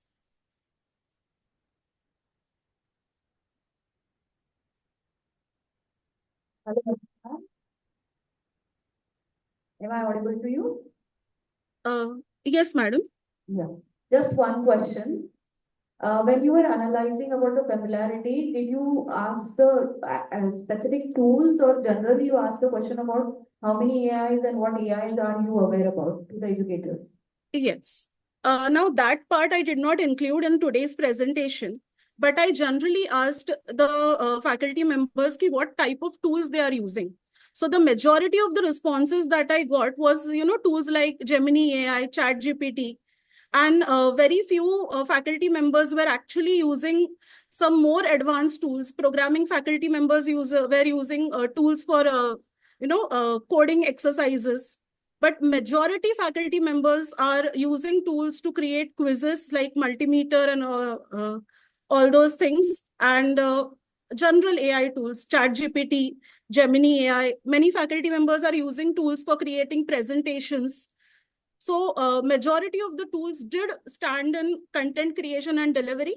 And as I said, when it comes to assessment, majority of the tools either were related to, MCQ type of questions or coding kind of assignments. Thank you, ma'am. Thank you so much, ma'am. Thank you.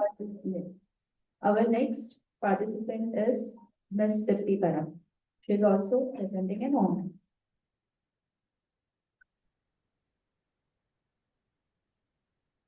Am I audible? Yes, ma'am.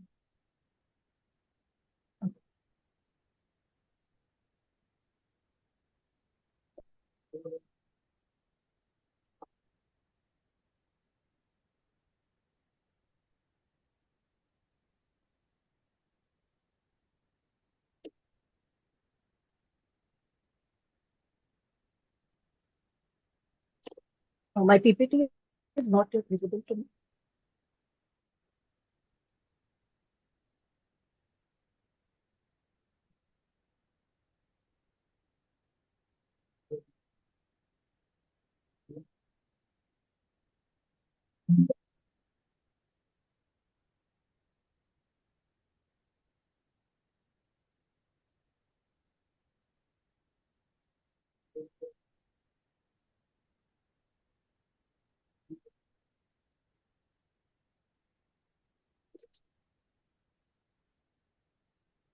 Ma'am, we are sharing the PPT on your behalf. You may start.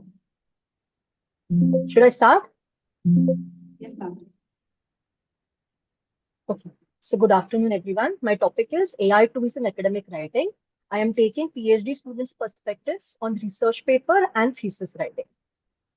Next slide, please.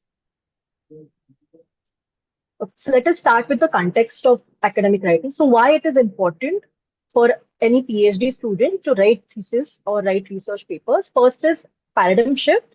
Thesis writing or research paper writing help any researcher to transform their thinking. And it is also an essential skill wherein the researcher develops strong expressions. Okay, it helps to express themselves, and it also develops strong academic writing.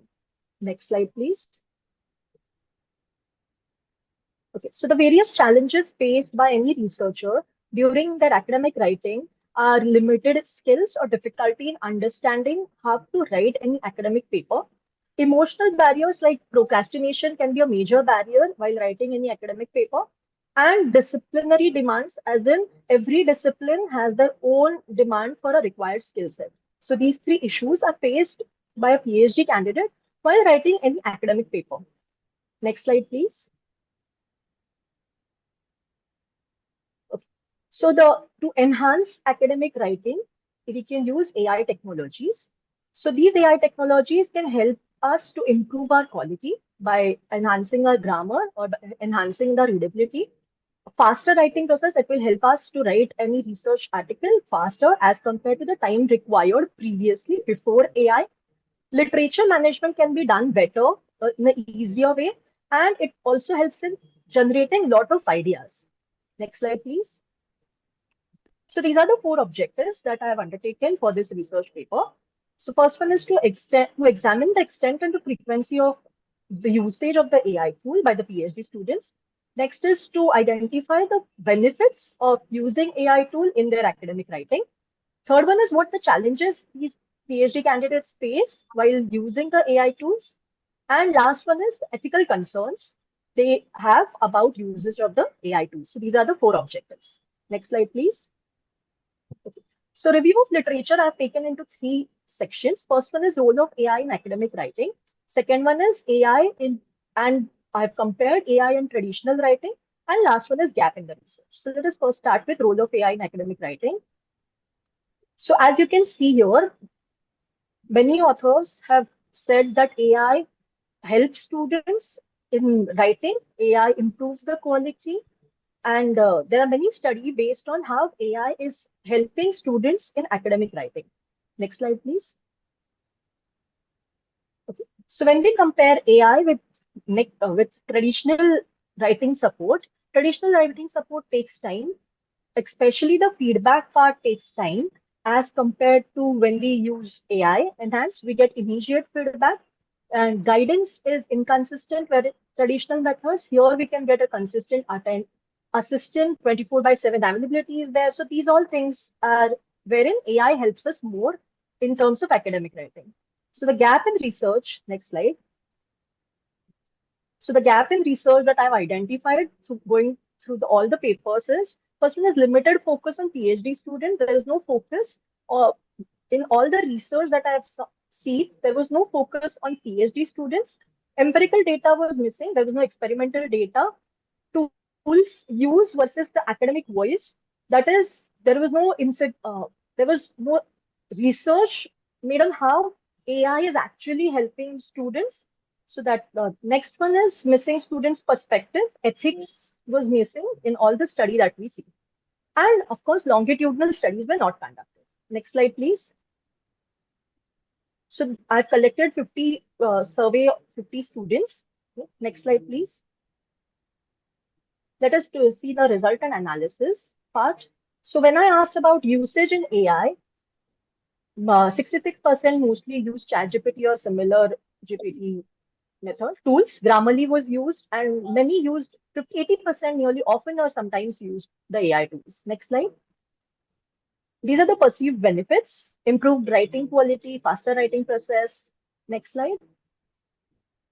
This is an important one, ethical concern. 60% students are concerned about the ethical use of AI. Authenticity is also in concern, whereas uncertainty is also being concerned by the 37%. Next slide. So these are the challenges and limitations that a PhD student is facing when they are using any AI tool. Next slide, please. So these are the future.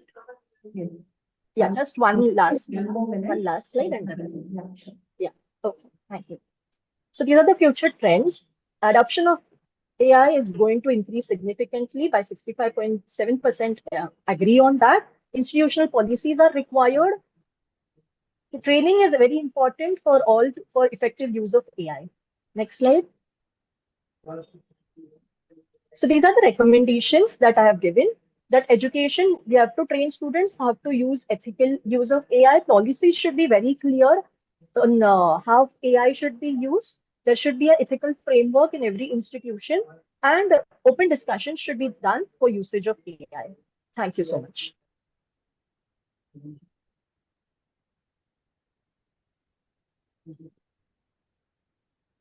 Thank you, ma'am, and there are no questions. We would. Okay, thank you. Thank you. So our next participant is Mr. Sumiran Gali.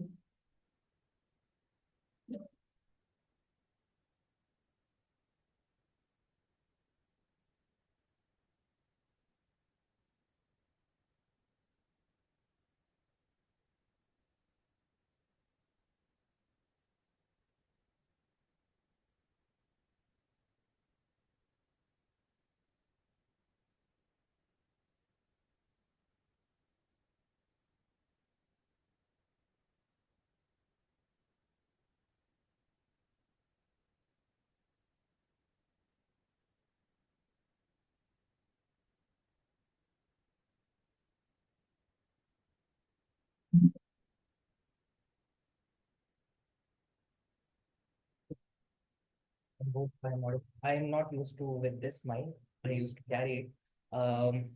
So first of all, the beauty of research and the given subtopic is that many of my points will be covered here already by the other participants. So I will not take more of your time. I will not be there in between your lunch for more time. So here is my introduction. Artificial intelligence, many of you have heard about this word, but certainly there is a need of simplicity about it, because many people think that it is little complicated, it is too high tech, and we do not understand it. So I will say that many a times as a human being, we think our brain, if it is functioning properly, then everything is good. But artificial intelligence does the same work, but it is artificial. It means there is no human, and it is a machine which will try to help you to cover up all your doubts, and it will try to help whatever you ask. The topic's name is Teaching Economics in the Age of this Artificial Intelligence, and 100% I have kept this topic very specific and I have narrowed it down. The reason is I didn't find much of the study related to economics in this particular field. So the literature review that you will see here also, which will be covering, the first one is from the Nigeria, which is very not very similar, but they try to do something which will show that the teachers' effectiveness have lowered because of the artificial intelligence. And the second, third, and fourth one are showing the simplicity that because of the usage of the AI, many a times the programmers, the data modeling can be done very easily, and the assessment tools are also there. So as I said, the sum of the parts are already covered in the previous participants, so I will not take more time on this one also. Personalized learning was covered by someone else, and on-demand assistance means 24/7, the artificial intelligence is there with us. Later on, these are the challenges.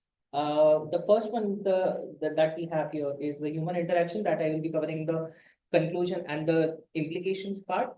Other three are mostly related to the basic challenges. That is the passive learning risk. The students are getting used to the machines, and it will be a very big task now, because they are not interested in lectures. They are not interested in coming to the lectures. So that's passive learning. They will be going at home, they will be searching everything there, and they will be getting the answers. Later on, the digital divide. Not everyone has the same access. The access that we have in this room by having a great internet, it is not there with them, with many part of our country and some part of the world as well. Later on, this is the UNESCO's report, which says that artificial intelligence in education, how they have tried to achieve the goal, that is the sustainable development goal, fourth one, to provide the quality education for all. And that is the end goal. To reach at the top, we have to go through the digital literacy, we have to give the information. And ethical framework is very important, because many a times the students do try to search something, but they are not getting the exact answers. That was the previous problem in the internet era. But later on, because of the introduction of the artificial intelligence, it has become very easier for them, because they are giving the specific answers what we are asking for. And generative AI potential, it is 100%, because now if I try to code something, I just have to write that I'm trying to search and I'm trying to code this. It will ultimately give me the suggestions directly. I don't have to write much. So the rigorous work has been turned into the automation. So right now we have to just think about all those things. And these are the specific problems and the role in the Indian perspective. So all these points are more or less the similar. The employment innovation and inclusive growth will be the major point here because we are thinking that most probably there are jobs, but there will be some job losses as well. Later on, these are the implications, and I will take more time here. That's why I took the speed there. So the first thing is assisting lecture delivery by the AI tools. The presentation that you are seeing that in front of you, it is also with the help of the AI. So that is why it looks very different. In the traditional perspective, it was not possible. We used to think that we have to collect so many data, we have to write everything, and we have to do so many pictures, everything. Some of the work has been done by AI itself. Later on, the personalized learning in economics, as I'm talking specifically about economics, this personalized learning, you can see that if you want to have a student who is just 15 years old, they are very new to economics. Economics is not that easy. Even the learners, they also know that economics will not be easy, it is complicated. So to make it more easy, that we have the second point, real-time data analysis, we all know in the classrooms because we can get the answers directly. Assessment has been covered by someone else and the feedback too. The last 2 points that I want to focus more as I have less time, that is the human intervention. We all are humans, we are social animals. So without humans, we won't be surviving. And ultimately, that is why where the teachers' role are. Because at the end of the day, students will be finding the human being to explain something. Later on, when we have all the machines in the world, but still there is a need of human touch, there is a new need of human intervention. So ultimately, this is what we have to do. We have to work with it. We cannot say that we have to skip it. We cannot say that we do not need it. Because ultimately students also know they have a lot of information. That is why we have to shake hands with the artificial intelligence and we have to work with that. And that is it. Thank you.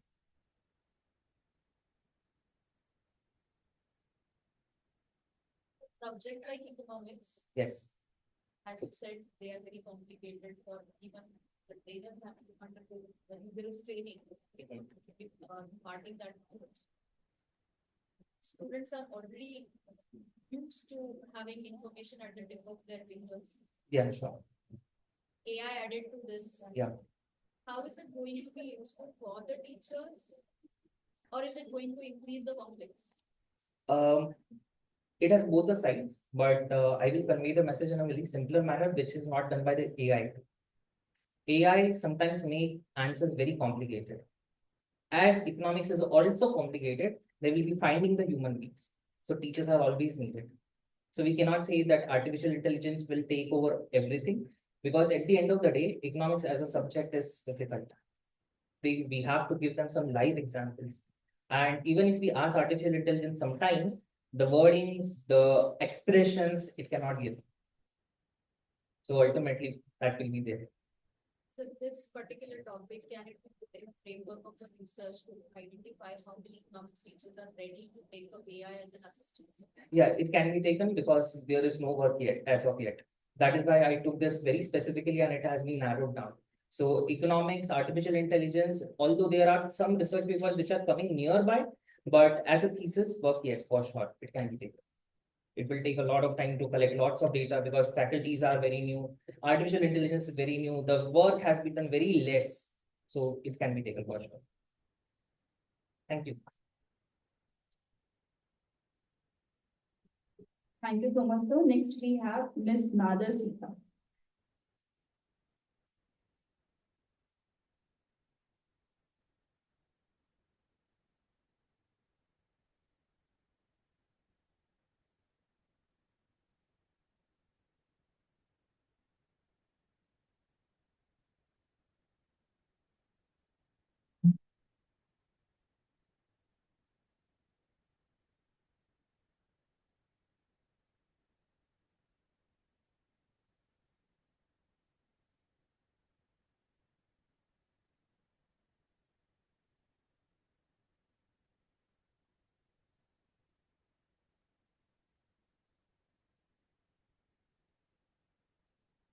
I feel after hearing all the AI topics, it's difficult to convince you people about the AI again once more.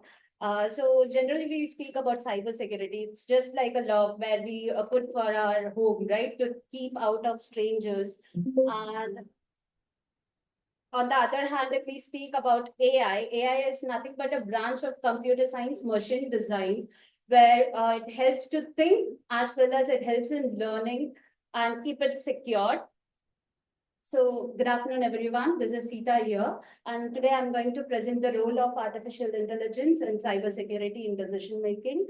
So as I told you, it helps in defending. It's a shield. It's a safety purpose, and also let's see how AI helps in it. Like it helps in detect threat, stop attacks, and learning continuously. So generally, what happens when cybersecurity is there already, right? How AI helps in it, like it helps in a fast movement, like in a nanosecond, and also it keeps a practice. So already it has faced the pattern of attack. So it helps in like resolving it back again. It doesn't think, it doesn't waste the time of the human. As we think about the previous attack, like what happened, how we resolved it, we need to implement back it again. So it doesn't waste our time, generally AI. The benefits is like the speed, and it helps in 24/7, and it is learning smartly, where I already said, like it doesn't take much time to think about it. And the challenges are, yes, generally it needs a good data. It needs to filter out and we need to give. Generally, it requires human support also. And it is very expensive to train someone as well as to keep a particular softwares for it. The conclusion here is like, yes, it is helpful as well as it is very cautious and protect data. It helps AI to work correctly. But here I would like to speak about something which we currently faced about the AI using the chat GPT. Everyone was converting the images, right? They were using it like without any, you can say, the knowledge that we are giving our personal photos and we are sharing on the chat GPT, which can also be harmful without knowing us. So in Tamil, there is a proverb, mostly we say as a Tirukural, right? Alavukku minjudal amudamum namju. So generally it says excess in anything can lead to problem. Balance and moderations are the key to healthy and happy life. Thank you.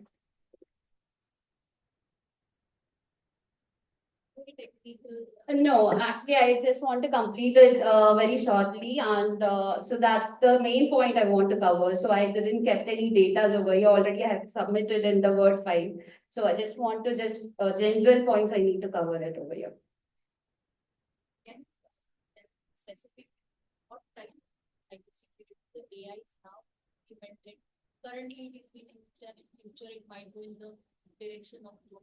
So if we speak about the AI which are currently used in organization level, generally they are using with the machine learning parts.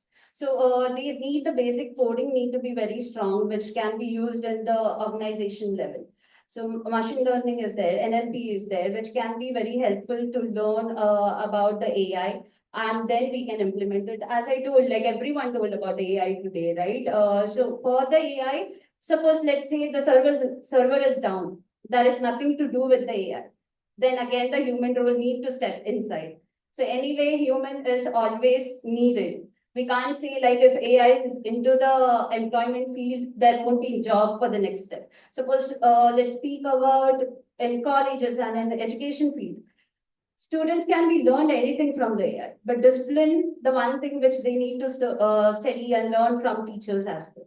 So that is the main concept about it. Thank you.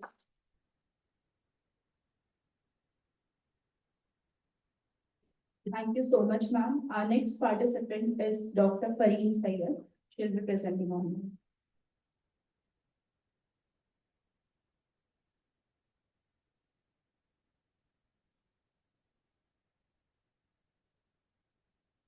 Fareen, ma'am, are you there?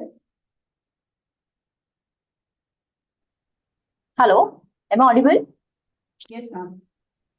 Yeah. Can I start sharing my screen if you allow?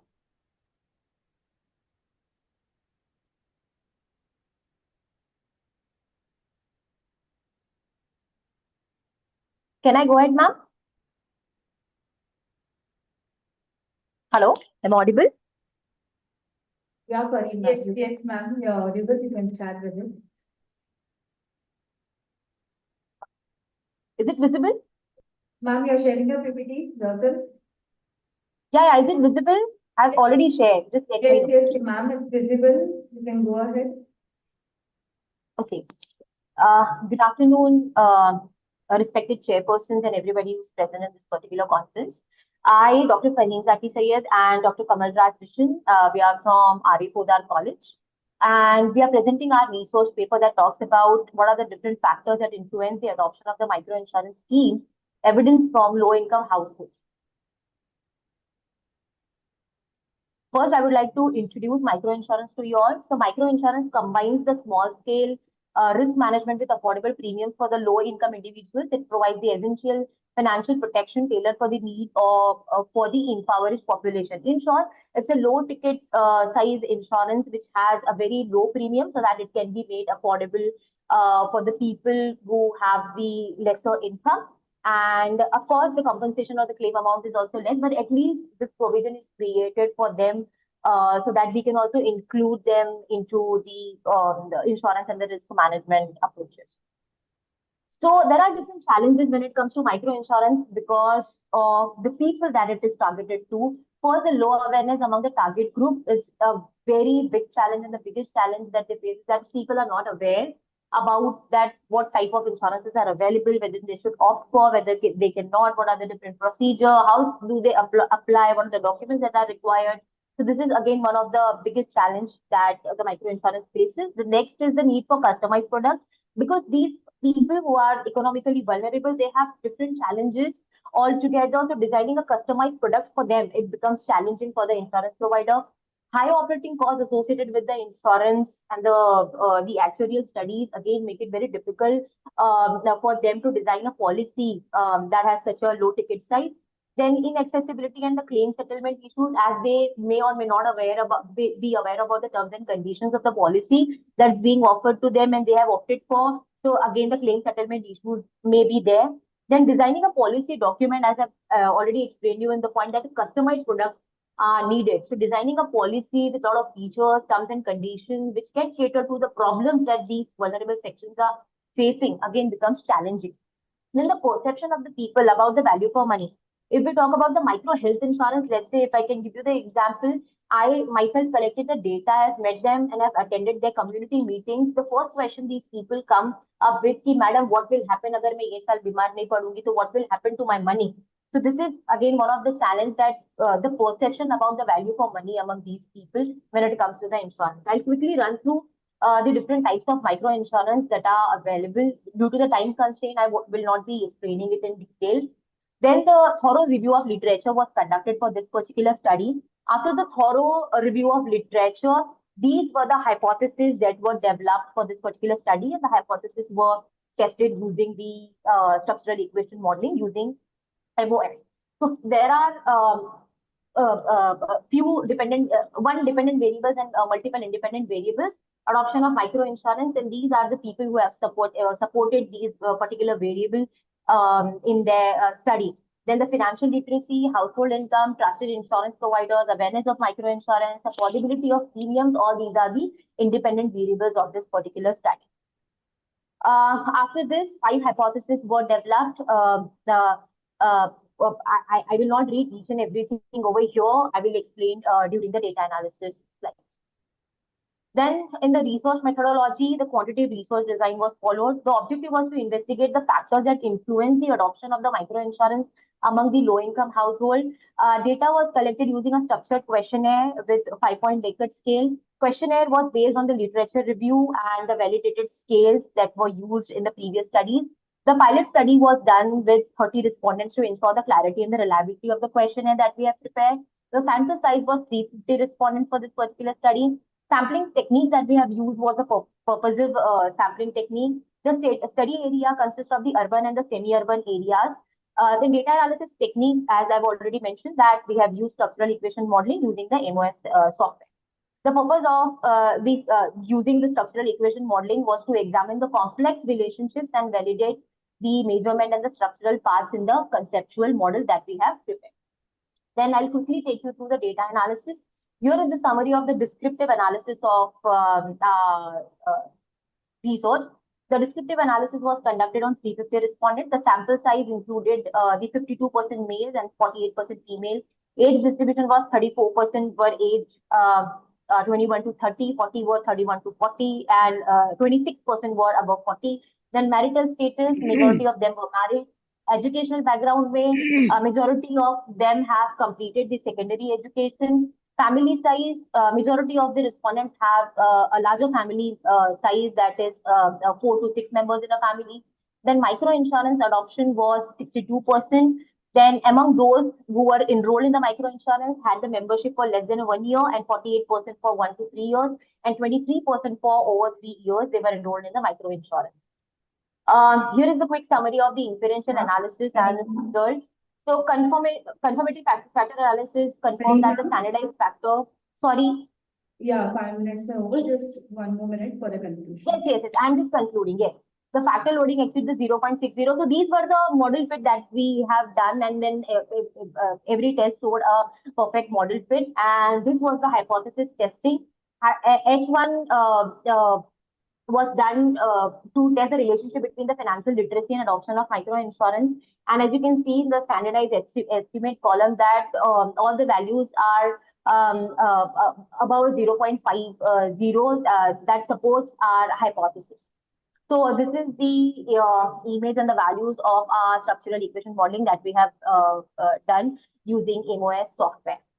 So I will like to conclude my study by saying that all the 5 constructs that we have included in our study, after the thorough literature review and considering the previous studies, have showed a positive significant impact on the adoption. Then the trust in the insurance provider has emerged as the strongest predictor, underscoring the importance of credibility and transparency of the insurance provider among the beneficiaries or the prospective beneficiaries. Then the financial literacy, again, it also play a vital role in delivering the informed decision among the low-income households. Then affordability and perceived value of premium significantly influence the adoption behavior. These are some glimpses of me attending the meetings of these beneficiaries of the micro insurance, and I've personally collected the data after interacting with them on one-on-one. And then I will quickly like to summarize by saying that insurance and policymakers should focus on improving the delivery system and ensuring the accessibility. Community engagement in the micro insurance is extremely important, because these people are vulnerable when it comes to their awareness. These people are vulnerable when it comes to the literacy rate, the health condition, and the financial aspects also. So there is a need to create an awareness, and there is a need to design a policy that caters to their needs. Thank you so much. These are the references that we have used for our study. Thank you, ma'am.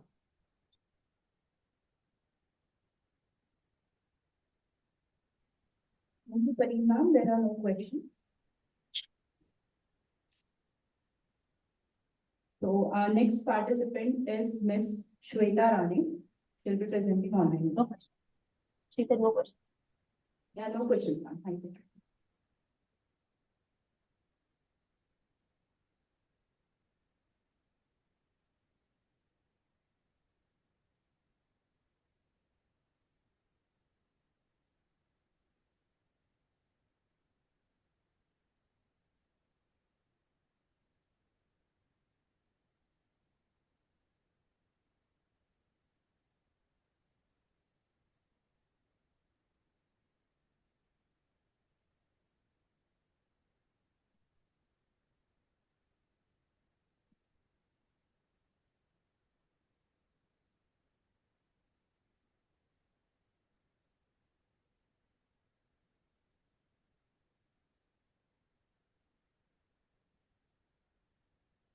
As we have not received your presentation, can you please share your screen for the same?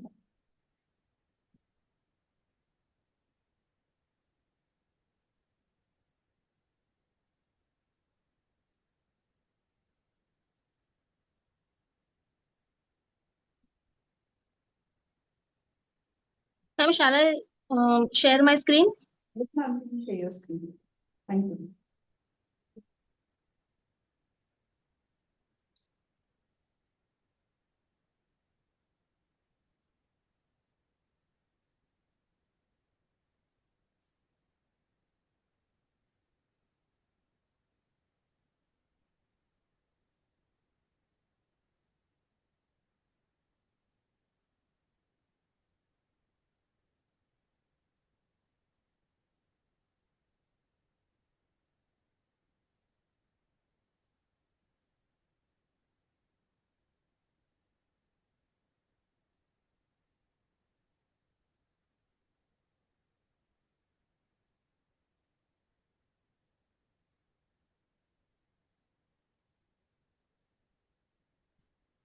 Ma'am, can you see? No, we can't see. Any help you require? Plastic money and decline of cash. No, you are not able to share the screen actually, ma'am. Please share your screen. Entire screen if you share, that will be better. Shall I resend? Where you will send your PPT? In the group you send, then from there I can. No, on email.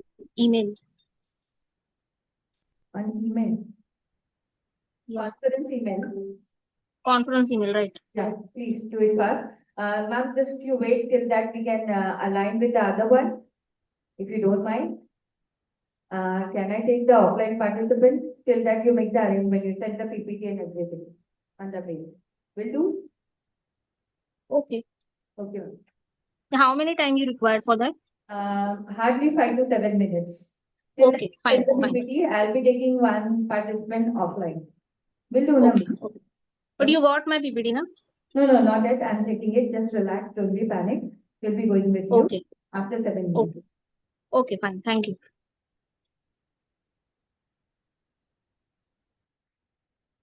Okay, so next participant is Mr. Mayank Devi. He'll be presenting an opening.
Good afternoon. My name is Mayank and I'll be presenting the research paper on analyzing the impact of digital literacy and security on DigiLocker adoption in India.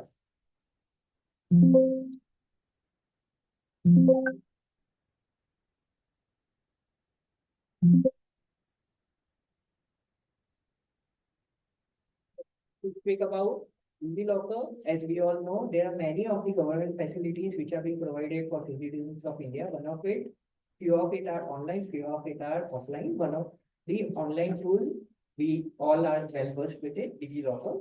You might be aware about the movie scene in which Singham movie, the known businessman had to wait for literally half an hour to 1 hour because he wasn't carrying the documents along with him. So, to cover the issues likewise, this kind of facilities are being extended by government. If we take the advantage of it, we'll be saving our time and we do not have to carry the documents all the time along with us, which will have wear and tear effects also. So we focus on how we can project on the usage, the adaptation, and the challenges which are faced by users while working ahead with DigiLocker in particular. So the study investigates on 3 aspects. As I said, basically we are focusing on the awareness, the widespread of the platform or the app.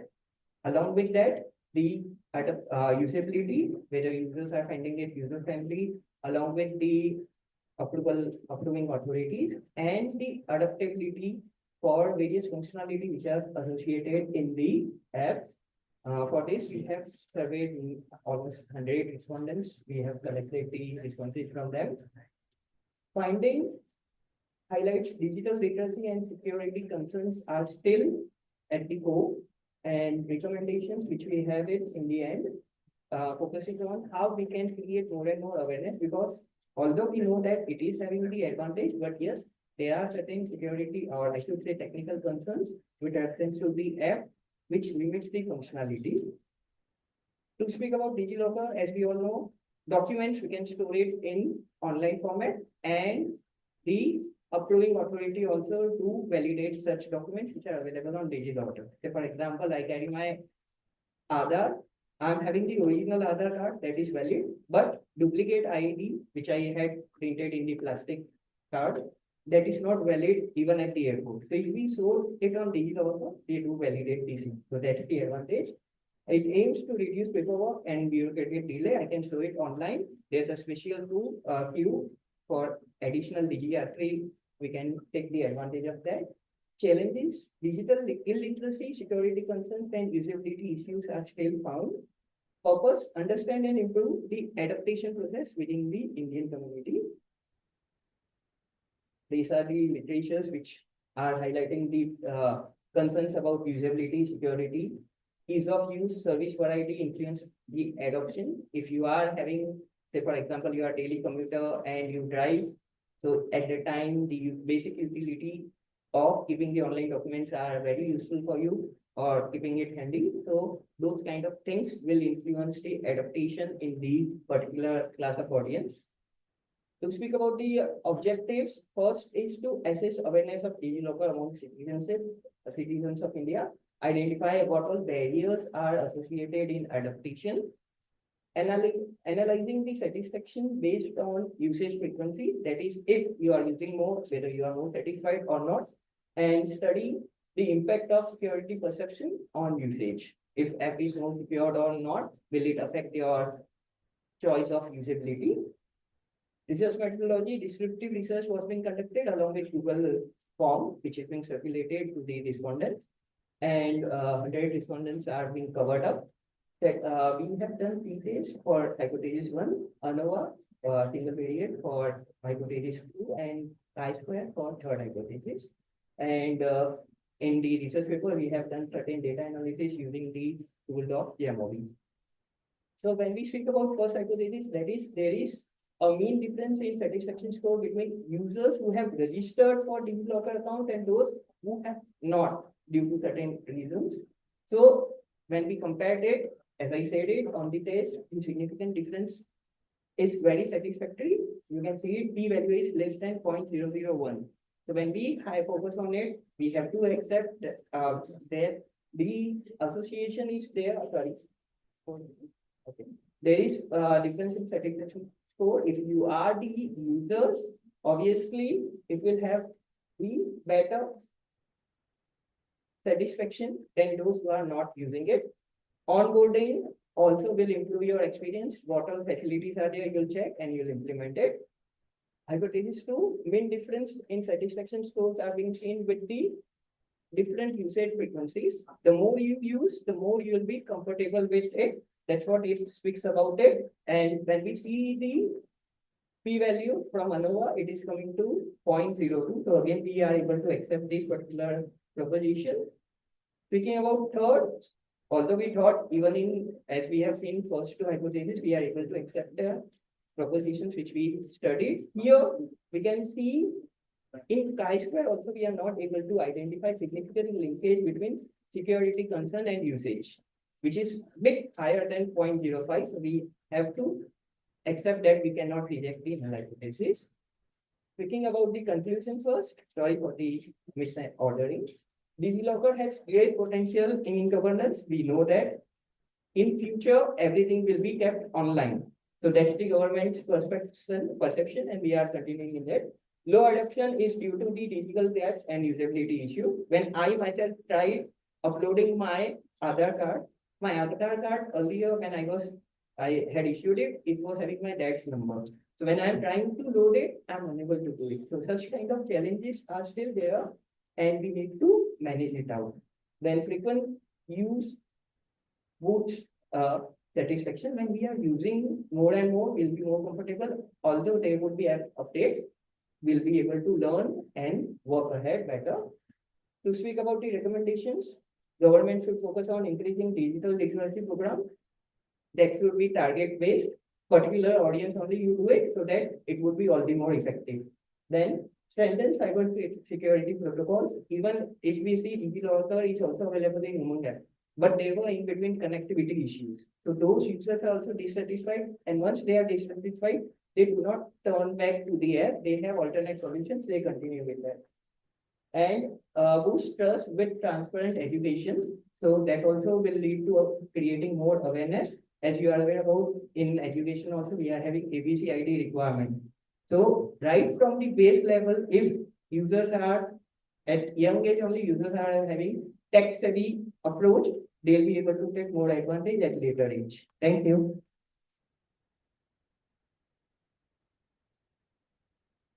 Can we say the bureaucratic issues are taken in DigiLocker? Earlier, yes, that was the case, but now in the case of the traffic, this issue, earlier they were having the acceptance issue. They were not readily accepting, but later when they themselves were supposed to use certain apps, say for example, now even if they have to collect fine, they'll have to take pic and upload it in the app. So that by activity only force them to adopt such platforms. So now they are accepting it. Earlier they were challenging. Check on the awareness of DigiLocker among rural and urban population of there. Is there any difference? Yes, my co-author is there. And myself, Dr. Anand. Actually, ma'am, we have done this study in a very short span of time. So we have not done this thing. So actually, I am going to enhance this work because I am somewhere interested to have a what you can say ICSSR project kind of thing. So there I am going to do all these things. Like you can say like today's thing or the rural area or the urban area or the people now they are what more emphasize on digital locker because of the ABC account and all. So what was the previous scenario? So everything I am going to cover in that part. It's just a basic study with a small sample of 101 what you can say samples. Future work what consists of all these things. Can you just explain what is your purpose of this study? Actually, see, today's problem is that because when I'm discussing, because see, I'm the person from the IT background. So whenever I'm and I love to have a multidisciplinary and the what you can say disciplinary, what kind of research. So ma'am, the purpose is that so when I discuss with the people, they say government has lots of schemes. But because of their awareness, their linking, their proper marketing, the people they are not using it. So we have a ABC account where we can take all these benefits. No need to carry your Aadhaar card. You can just log into the DigiLocker. You can show your Aadhaar card. You can show your PAN card. You can even access your EPF account. You can take all the what benefit, Ayushman Bharat, everything. But the problem is the people they are not aware. So therefore now the government they are trying to, because recently I came to know about one incident where the one faculty they submitted a fraud mark sheet to the institution. She got approval, everything. But later on, when the college went for added section, then all this thing came. But now because of the ABC account and everything, now anyone can go and just check whether your degree is fake or your degree is valid. Because university people they are not bothered. They just see a paper, they will give approval. But later on, they will come to know because of all these things that these things are. So my main purpose is that there is a facility kind of DigiLocker. So how much people they are aware of this facility, how much they are using this government scheme to go paperless as well as to make their life more flexible, because lots of people they talk about AI, IT and all. And the one lady also. The awareness of. Yes. That's your study area. Yes. Thank you. Thank you, ma'am. Thank you.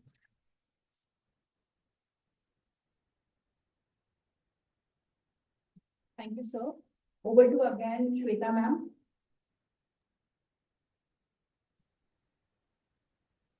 Good afternoon, everyone. Yes, ma'am. Good afternoon. Myself, ma'am, can you hear me? Yes, ma'am. We can. Am I audible? Yes, ma'am. Okay. Good afternoon, all the dignitaries present over here.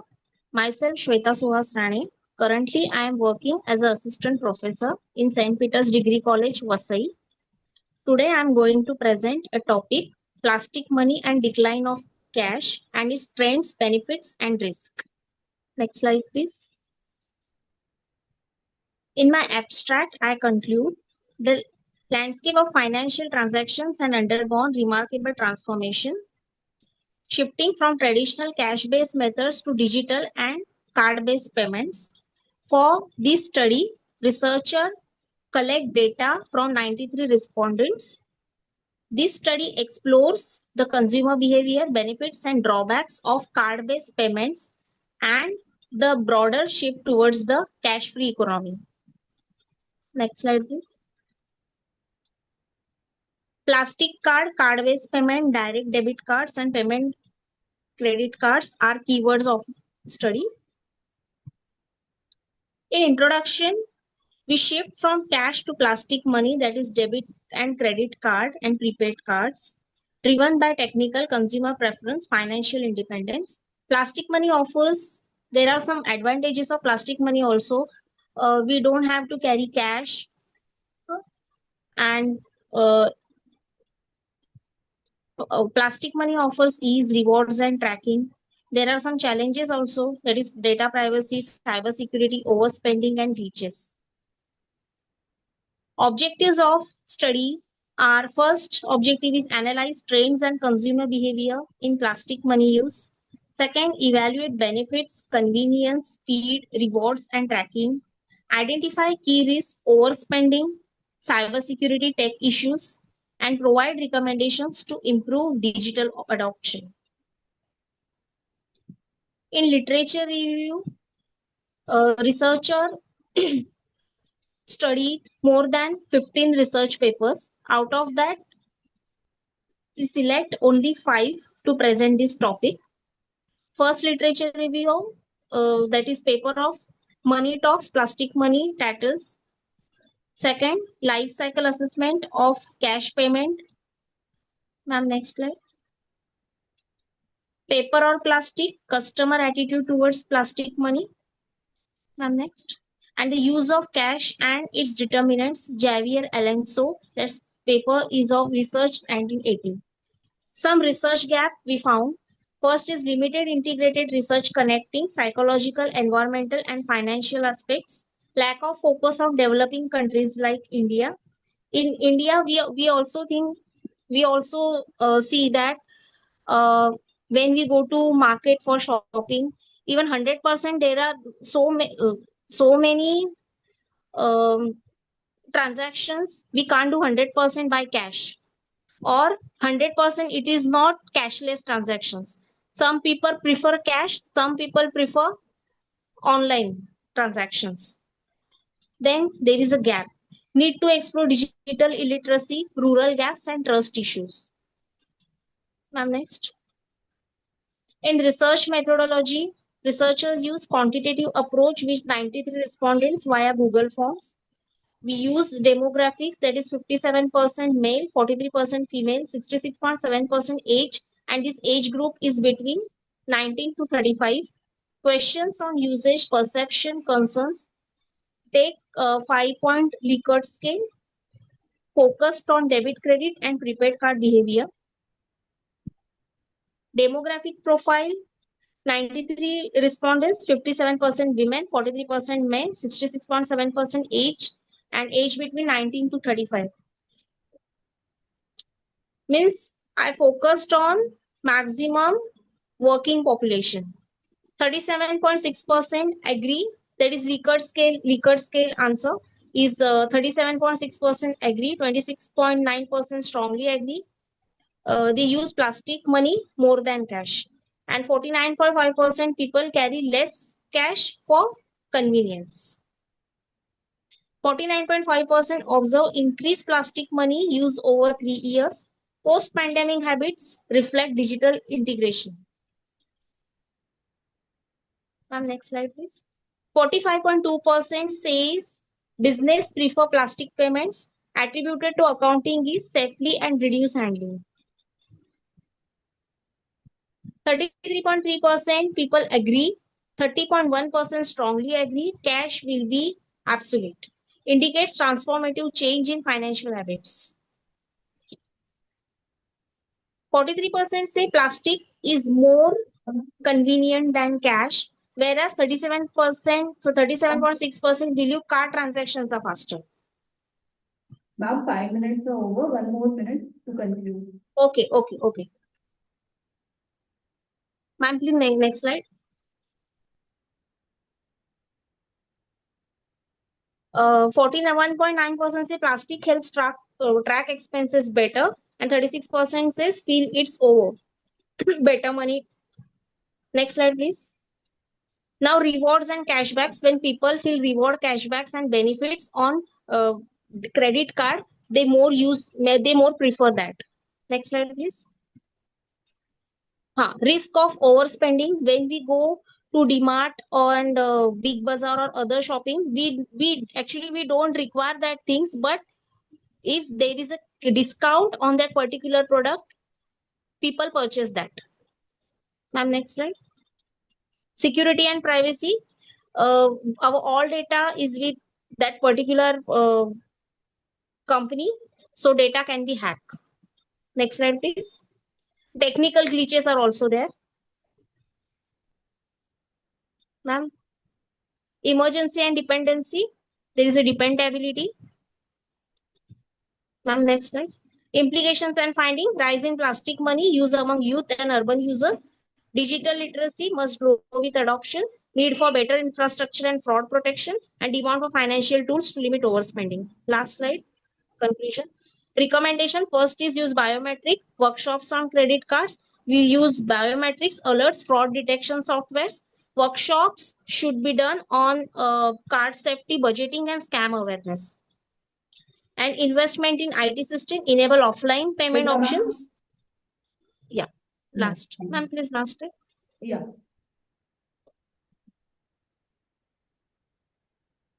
It's finished, I think.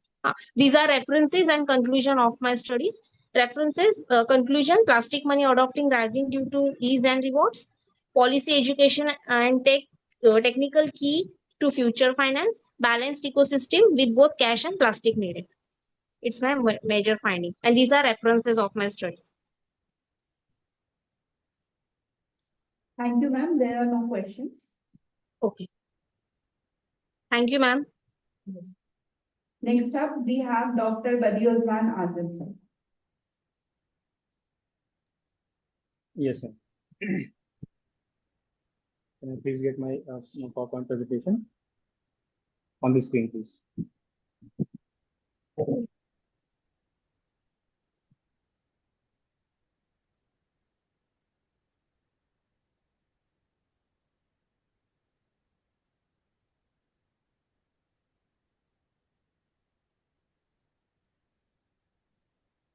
Thank you. Hello, everyone. I'm Dr. Badiuzzaman, Assistant Professor of Commerce in Civil National College, Azamgarh, affiliated to Maharaja Swayampur University, Azamgarh. It gives me great pleasure to present my research paper titled Greenwashing in India, a content analysis of ESG reports pre and post BRSR mandate. At this esteemed platform organized by Chandrabhan Sharma College in collaboration with the University of Mumbai, I would like to share that I had also participated in the orientation program organized by this college, conducted in a super systematic manner by Dr. Vicky Kukreja, I think. I would also like to thank Dr. Anita Pandey for providing us a chance to be the part of this conference. And it was not possible to make it without a series of favors from Assistant Professor Rinku Garu. I think I pronounced correctly. This topic is particularly relevant to the ESG disclosures that have become central to sustainable business model globally. However, the concern remains whether these disclosures truly reflect corporate responsibility or mere symbolic gestures. This research seeks to investigate this question in the Indian context, especially after the implementation of BRSR by SEBIs. Next, please. The objectives for this research study there are 4 points: to assess greenwashing in Indian ESG reports, and second one is to compare pre and post BRSR reporting. Third one, to evaluate BRSR's effectiveness, and the last, the proposed policy intervention. Next slide, please. For this research, I have adopted methodology which is content analysis, qualitative and as well as quantitative. I have collected samples 30 Nifty 100 companies for a period of financial year 2019-20 that represent pre-BRSR phase, and financial year 2022-23 that represent post-BRSR mandate. And we collected data from ESG reports of various companies, companies that which present their data on public domain. It means the public enterprises. Next slide, please.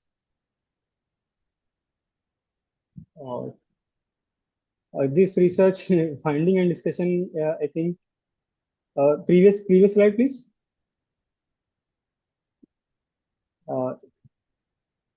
After methodology. Okay, thank you. The comparative analysis revealed significant improvement in ESG reporting quality post BRSR. To begin with, the use of words or symbolic languages, phrases that sound environmentally friendly but lack substance fell from 68% to 32% in comparison to 2019-20 and 2022-23. Moreover, quantitative disclosures such as emission level, energy use, and waste management rose from 35% to 83%, indicating a substantial increase in data-driven transparency. The mapping of sustainability goals to the UN Sustainable Development Goals, known as SDGs, improved from 23% to 67%, reflecting greater strategic alignment. And encouragingly, third-party assurance of ESG claims rose from 10% to 36%, suggesting a shift towards accountability. Overall, the average greenwashing index dropped from 7.2 to 4.5, validating the positive impact of the BRSR framework.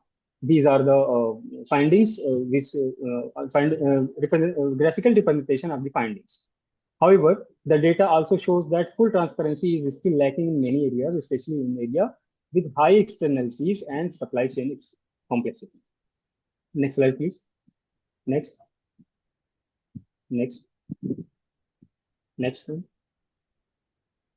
After graphs.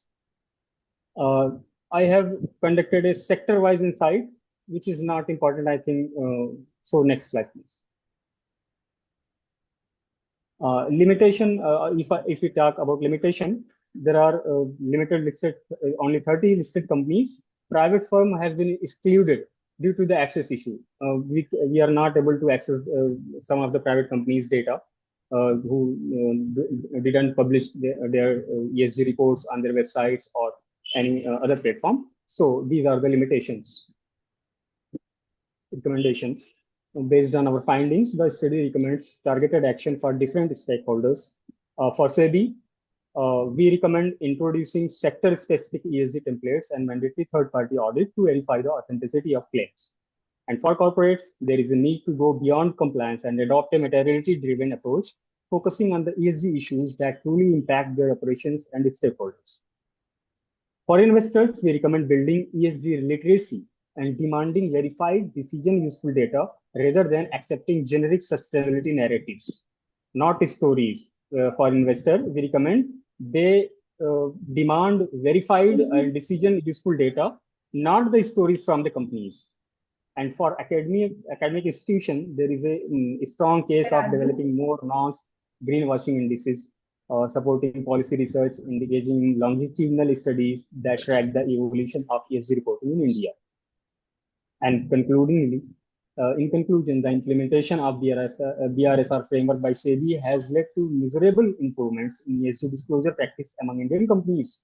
The decline in symbolic language, increase in quantifiable KPIs, and greater use of third-party assurance reflect a move in the right direction. However, greenwashing has not been fully eradicated.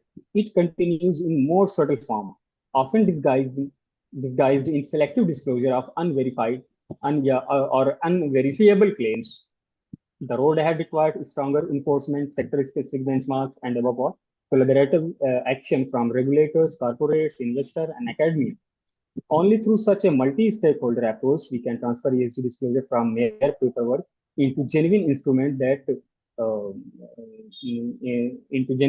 for corporate accountability and sustainable development. Thank you all for your time and attention. I hope this presentation has shed the light on the evolving landscape of ESG disclosure. I look forward to engaging in the meaningful discussion during the question and answer session, if any. Please. Okay, sir. Thank you, sir. It was an interesting topic. When you were studying this, when you said you had studied 30 listed companies as a sample, Yes, right? yes. Yes, ma'am. How many among them were of Indian origin and how many were multinational companies which were listed? Did you say? Sorry, ma'am. Did you identify like how many Indian origin companies are into greenwashing and how many multinational companies prefer greenwashing more? Ma'am, I didn't understand what you asked. Actually, I think the voice is echoing somewhere. Now The voice is echoing. now it is clear, sir? Yes. Yeah. Among those 30 listed companies which you have studied as a sample, how many were of Yes. Indian origin and how many were multinational?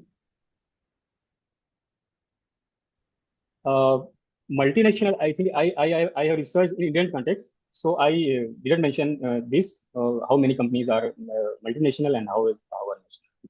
This is a further topic to research, to compare the multinational companies or foreign companies from Indian context. Maybe your general observation when you are studying greenwashing, do Indian companies are into greenwashing more or multinational companies, sir? Greenwashing practices are there present in Indian companies more than the foreign companies. Okay. Thank you. Yes. Thank you. Thank you, sir. Thank Next up, we have Mr. Siddharth Kubre and Richa Pandey.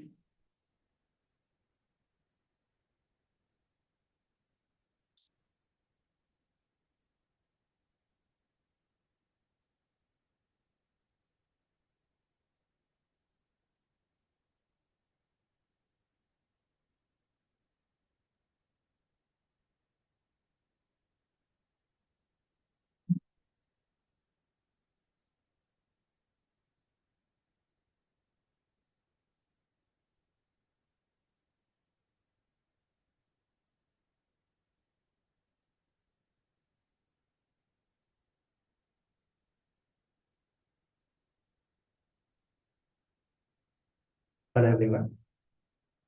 This is Professor Siddharth, and I have Richa Pandey with me. Richa Pandey. So that was just a demonstration of current how the college kids these days are. So yeah, we are going to present a paper on internet explosion in India and its negative impact on youth in terms of college education. So coming to a quick abstract of it, the main focus would be on while the education reforms have come after the internet explosion, where we have got a lot of new resources and connectivity, but we also have faced we are facing a lot of challenges in terms of the apathy of the student towards learning these days. So I'll be focusing mostly on the negative impact of the increased internet usage. So the problem is something that's very well known to all of us, wherein we know that the internet explosion has taken place 1.5 years or 17 years back in India, and which has a good impact as well as bad impact. Major impact being the distractions that we are all facing, including our generation as well as the new Gen Z that we call them. The importance of this topic, though it looks like something that hum sabko pata hai and we all know about it, it's a very sensitive topic, and we face this every day when we teach to our students. We see how different it is from the generations that we have been teaching earlier. Some data we have. So the data mentions that around 92%, more than that, students in non-aided in aided colleges use internet, and 97 to 98% use in the private colleges, and 57% is mostly used for something which is for entertainment purpose, and which has led to a great academic procrastination. We know how many times we have to postpone our deadlines, and only at the end of the project we get the black book for the submission. So we are all facing this, and I think the main contribution is coming from this.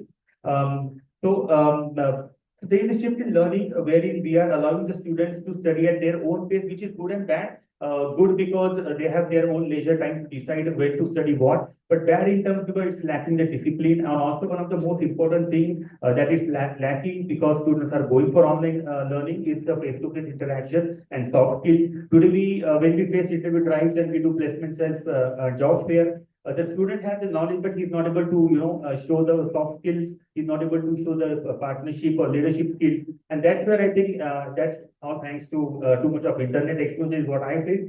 So of course, I believe strongly that India doesn't have lack of job. We have lack of good candidates for the job. And that's where skill development centers must be there in all the colleges is what I believe. Coming to the blaming part, yeah, I don't think we should be blaming anyone because the generation of Snapchat and Instagram has come from the parents who have been actively using Facebook and Orkut, right? So had we been in their place, we would have been doing the same thing. Solution, I feel there are a couple of solutions. One is integrating the technology with the education, where effective use of the learning management systems can be implemented. Some colleges have already started, and that's a great initiative.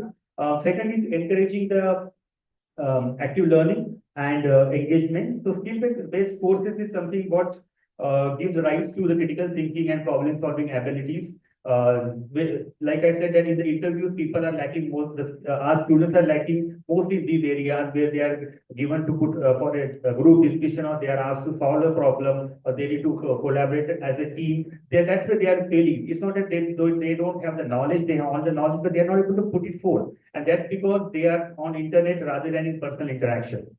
One different out-of-the-box solution that what I have thought is about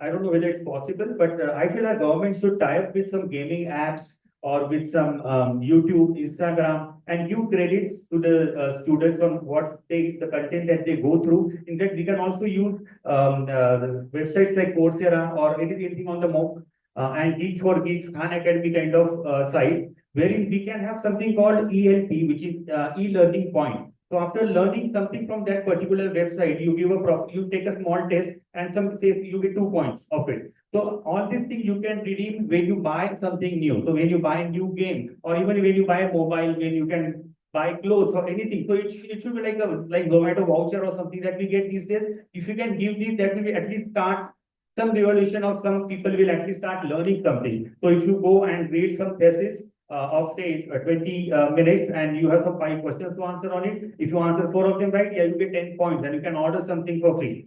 It's just out of the box thinking, and I hope it works. Thank you so much. Any questions?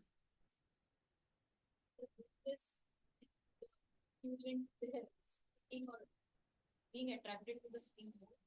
It would, ma'am, but in a positive way, because we are not able to stop their attraction towards the screen. So why not to turn it around and say whether it's going to be beneficial for them as well as us and their parents.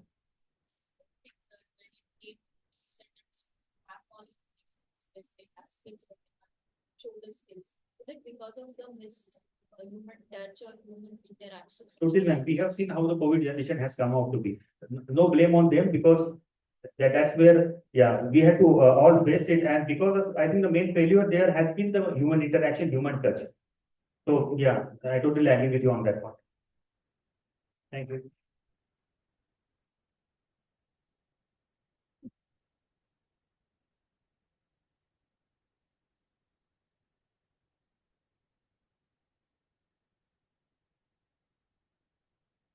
We have now come to the conclusion of the technical session, and I know your stomachs are growling, but if we could complete the validity session and then part for the lunch break, I think that would be great. So, very good afternoon to all the dignitaries, delegates, scholars, and the participants.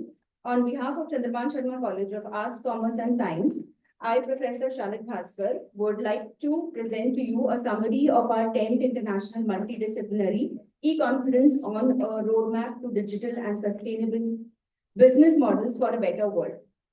Conferences are an essential part of academic life. International conferences pave the way for scientific cooperation by meeting and connecting with researchers from different countries across the globe to discuss innovative ideas and diverse topics. Our management principal director of SDC, Dr. Vaishali Rajput, madam, and the entire conference committee have taken a lot of efforts to make this conference a grand success. The inaugural session of our one-day international conference witnessed the addresses by our chief guest, Dr. Vinay Phule sir, principal of ML Chankar College of Commerce, Autonomous. Keynote speaker, Dr. Rajendra Patil sir, Bansang, Mumbai, Anna Leela College of Commerce and Economics.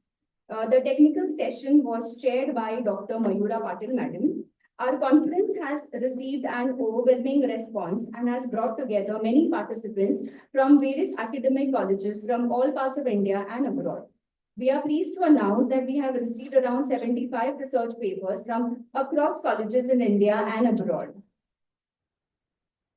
All the conference papers have been jointly reviewed by the conference review panel and respective journal reviewing teams. These selected papers will be published in International Journal of Advanced and Innovative Research, which has an impact factor of 8.12.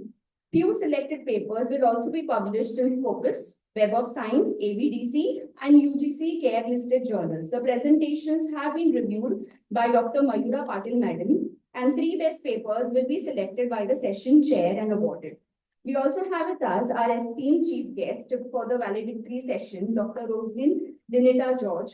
Dr. George is a distinguished scholar with a remarkable career spanning academia, research, and leadership. Currently, she's serving as a principal at Sanpada College of Commerce and Technology, Navi Mumbai. She has been an inspiring force in education and a true visionary. Ma'am is a PhD in diaspora literature, MPhil and MA in English literature, CELTA certified. Her extensive teaching experience across India and abroad and her invaluable contributions to research have left an unforgettable mark on the academic world. Her commitment to fostering a student-centric education environment vibrates deeply in the values of this program. I now request Dr. Vaishali ma'am to please felicitate Dr. Roslyn ma'am.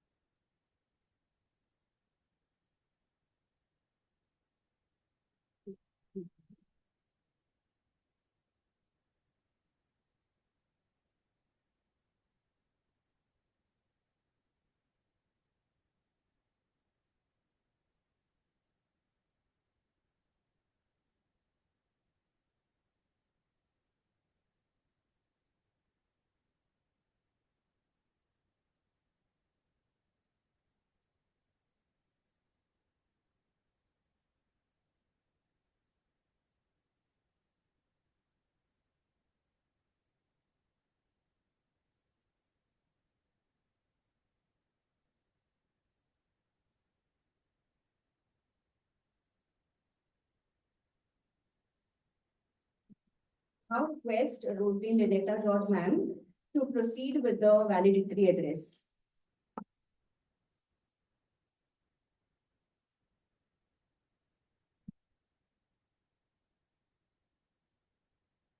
Good afternoon, all. I know as she mentioned, you must be hungry.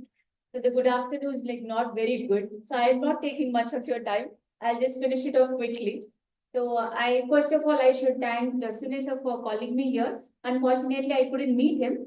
But anyway, the event went so successful, it's so good to see a lot of researchers. So first of all, what is research? Yes, you're a doctor here. You have done a lot of research. What is research? Okay, let me not take much of your time. Let me start with a small story. You must be knowing Isaac Newton. Yeah, the old guy, that we were doing in our schooling, we hated him so bad because he brought up something called gravity. Am I right? Yes. You can at least speak something. Yes. Yeah. So he was sitting under a tree and an apple suddenly fell. Apple falling down, it happened centuries after century. Am I right? So even Eve was tempted with the apple and all this happened because of that. The apple falling is very normal. But what went wrong there is he questioned the curiosity that he had. So that is basically what is research. So what we find something new, our curiosity to know something new is what is research. So 99% of the human population will see just an apple falling. It was only 1% like Newton found that there is something new. Why did the apple fall? So those who are sitting here are not that 99%. You're the 1%. So I'm so happy to address this 1% crowd who's going to make changes in the society. So I'm not, as I said, I'm not taking much of your time. Congratulations to all of you and thank you.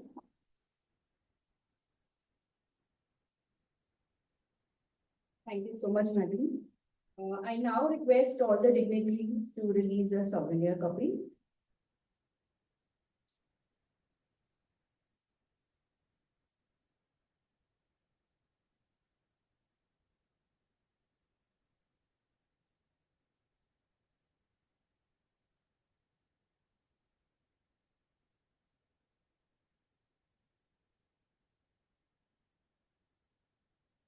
Vaishali ma'am, Rosie ma'am, Mayura ma'am, we request you to please come up on the stage.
I read the dignitaries, so you will on the stage.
When the dignitaries to announce the best paper award.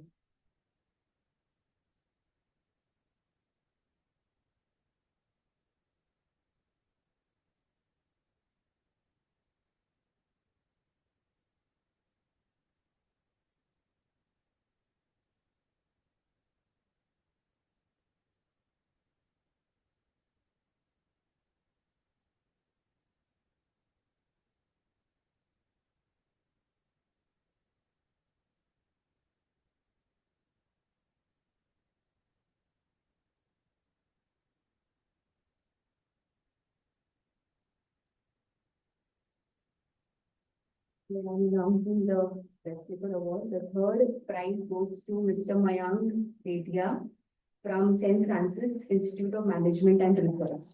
So please come on the stage, Mr. Mayank Detia.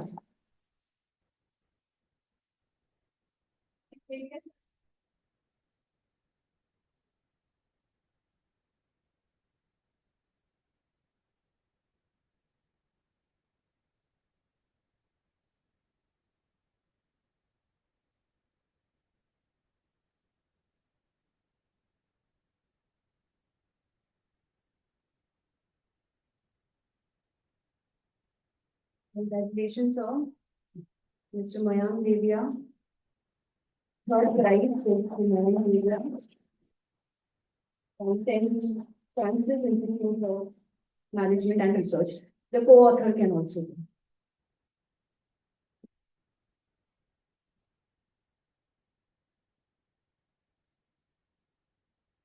Once again, a huge round of applause, please.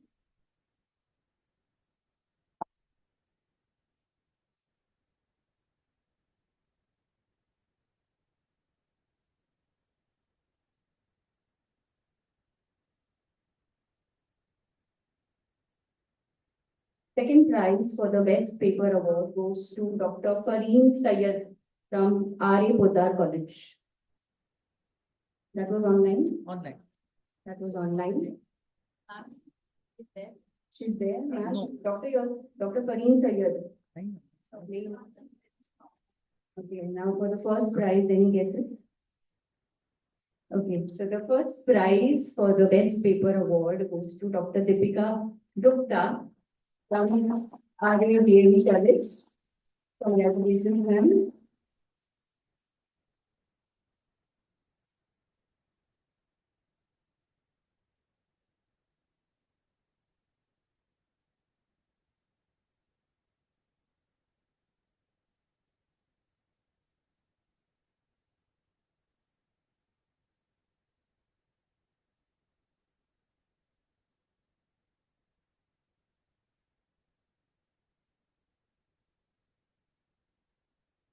Congratulations to all the presenters. You all have done a very wonderful job out here today. We now come to the conclusion of the valedictory session. I now request Dr. Pratibha Jadhav, co-convener of the conference, to propose the vote of thanks.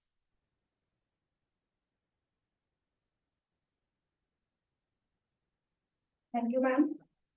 Good afternoon, everyone. As we come to the close of the thought-provoking and inspiring conference, a roadmap to digital and sustainable business models for a better world, it is my privilege and honor to deliver a vote of thanks on behalf of the organizing committee of Chandrabhan Sharma College.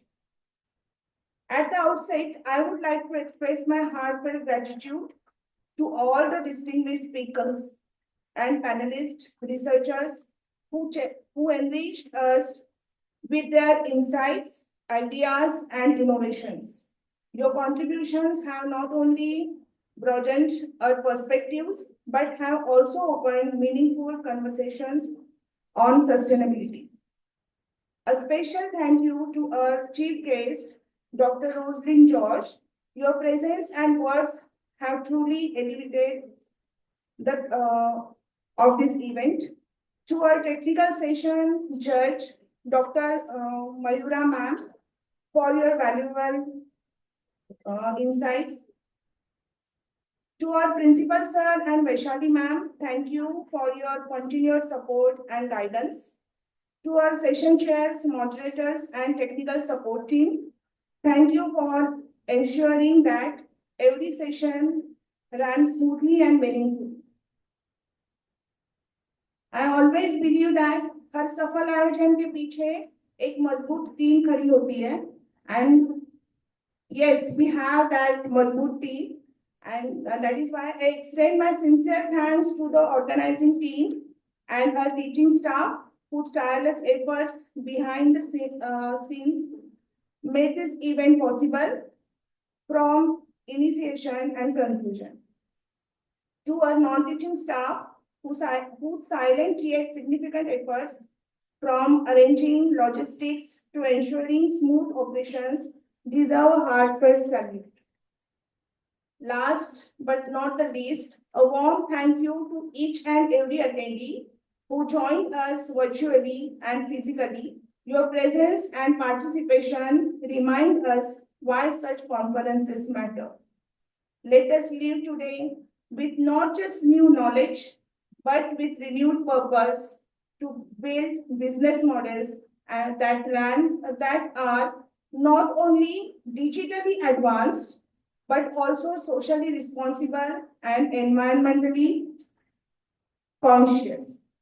With that, I formally conclude the validatory function, wishing you all continued success, good health, and a future full of impact.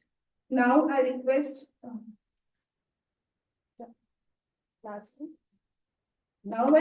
everyone to please rise for the national anthem. Thank you.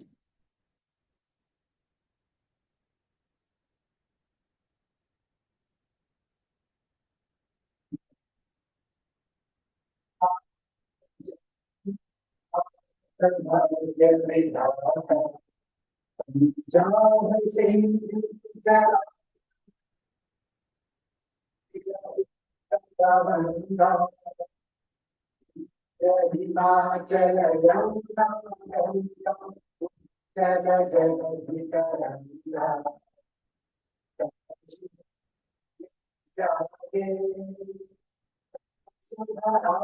Sharma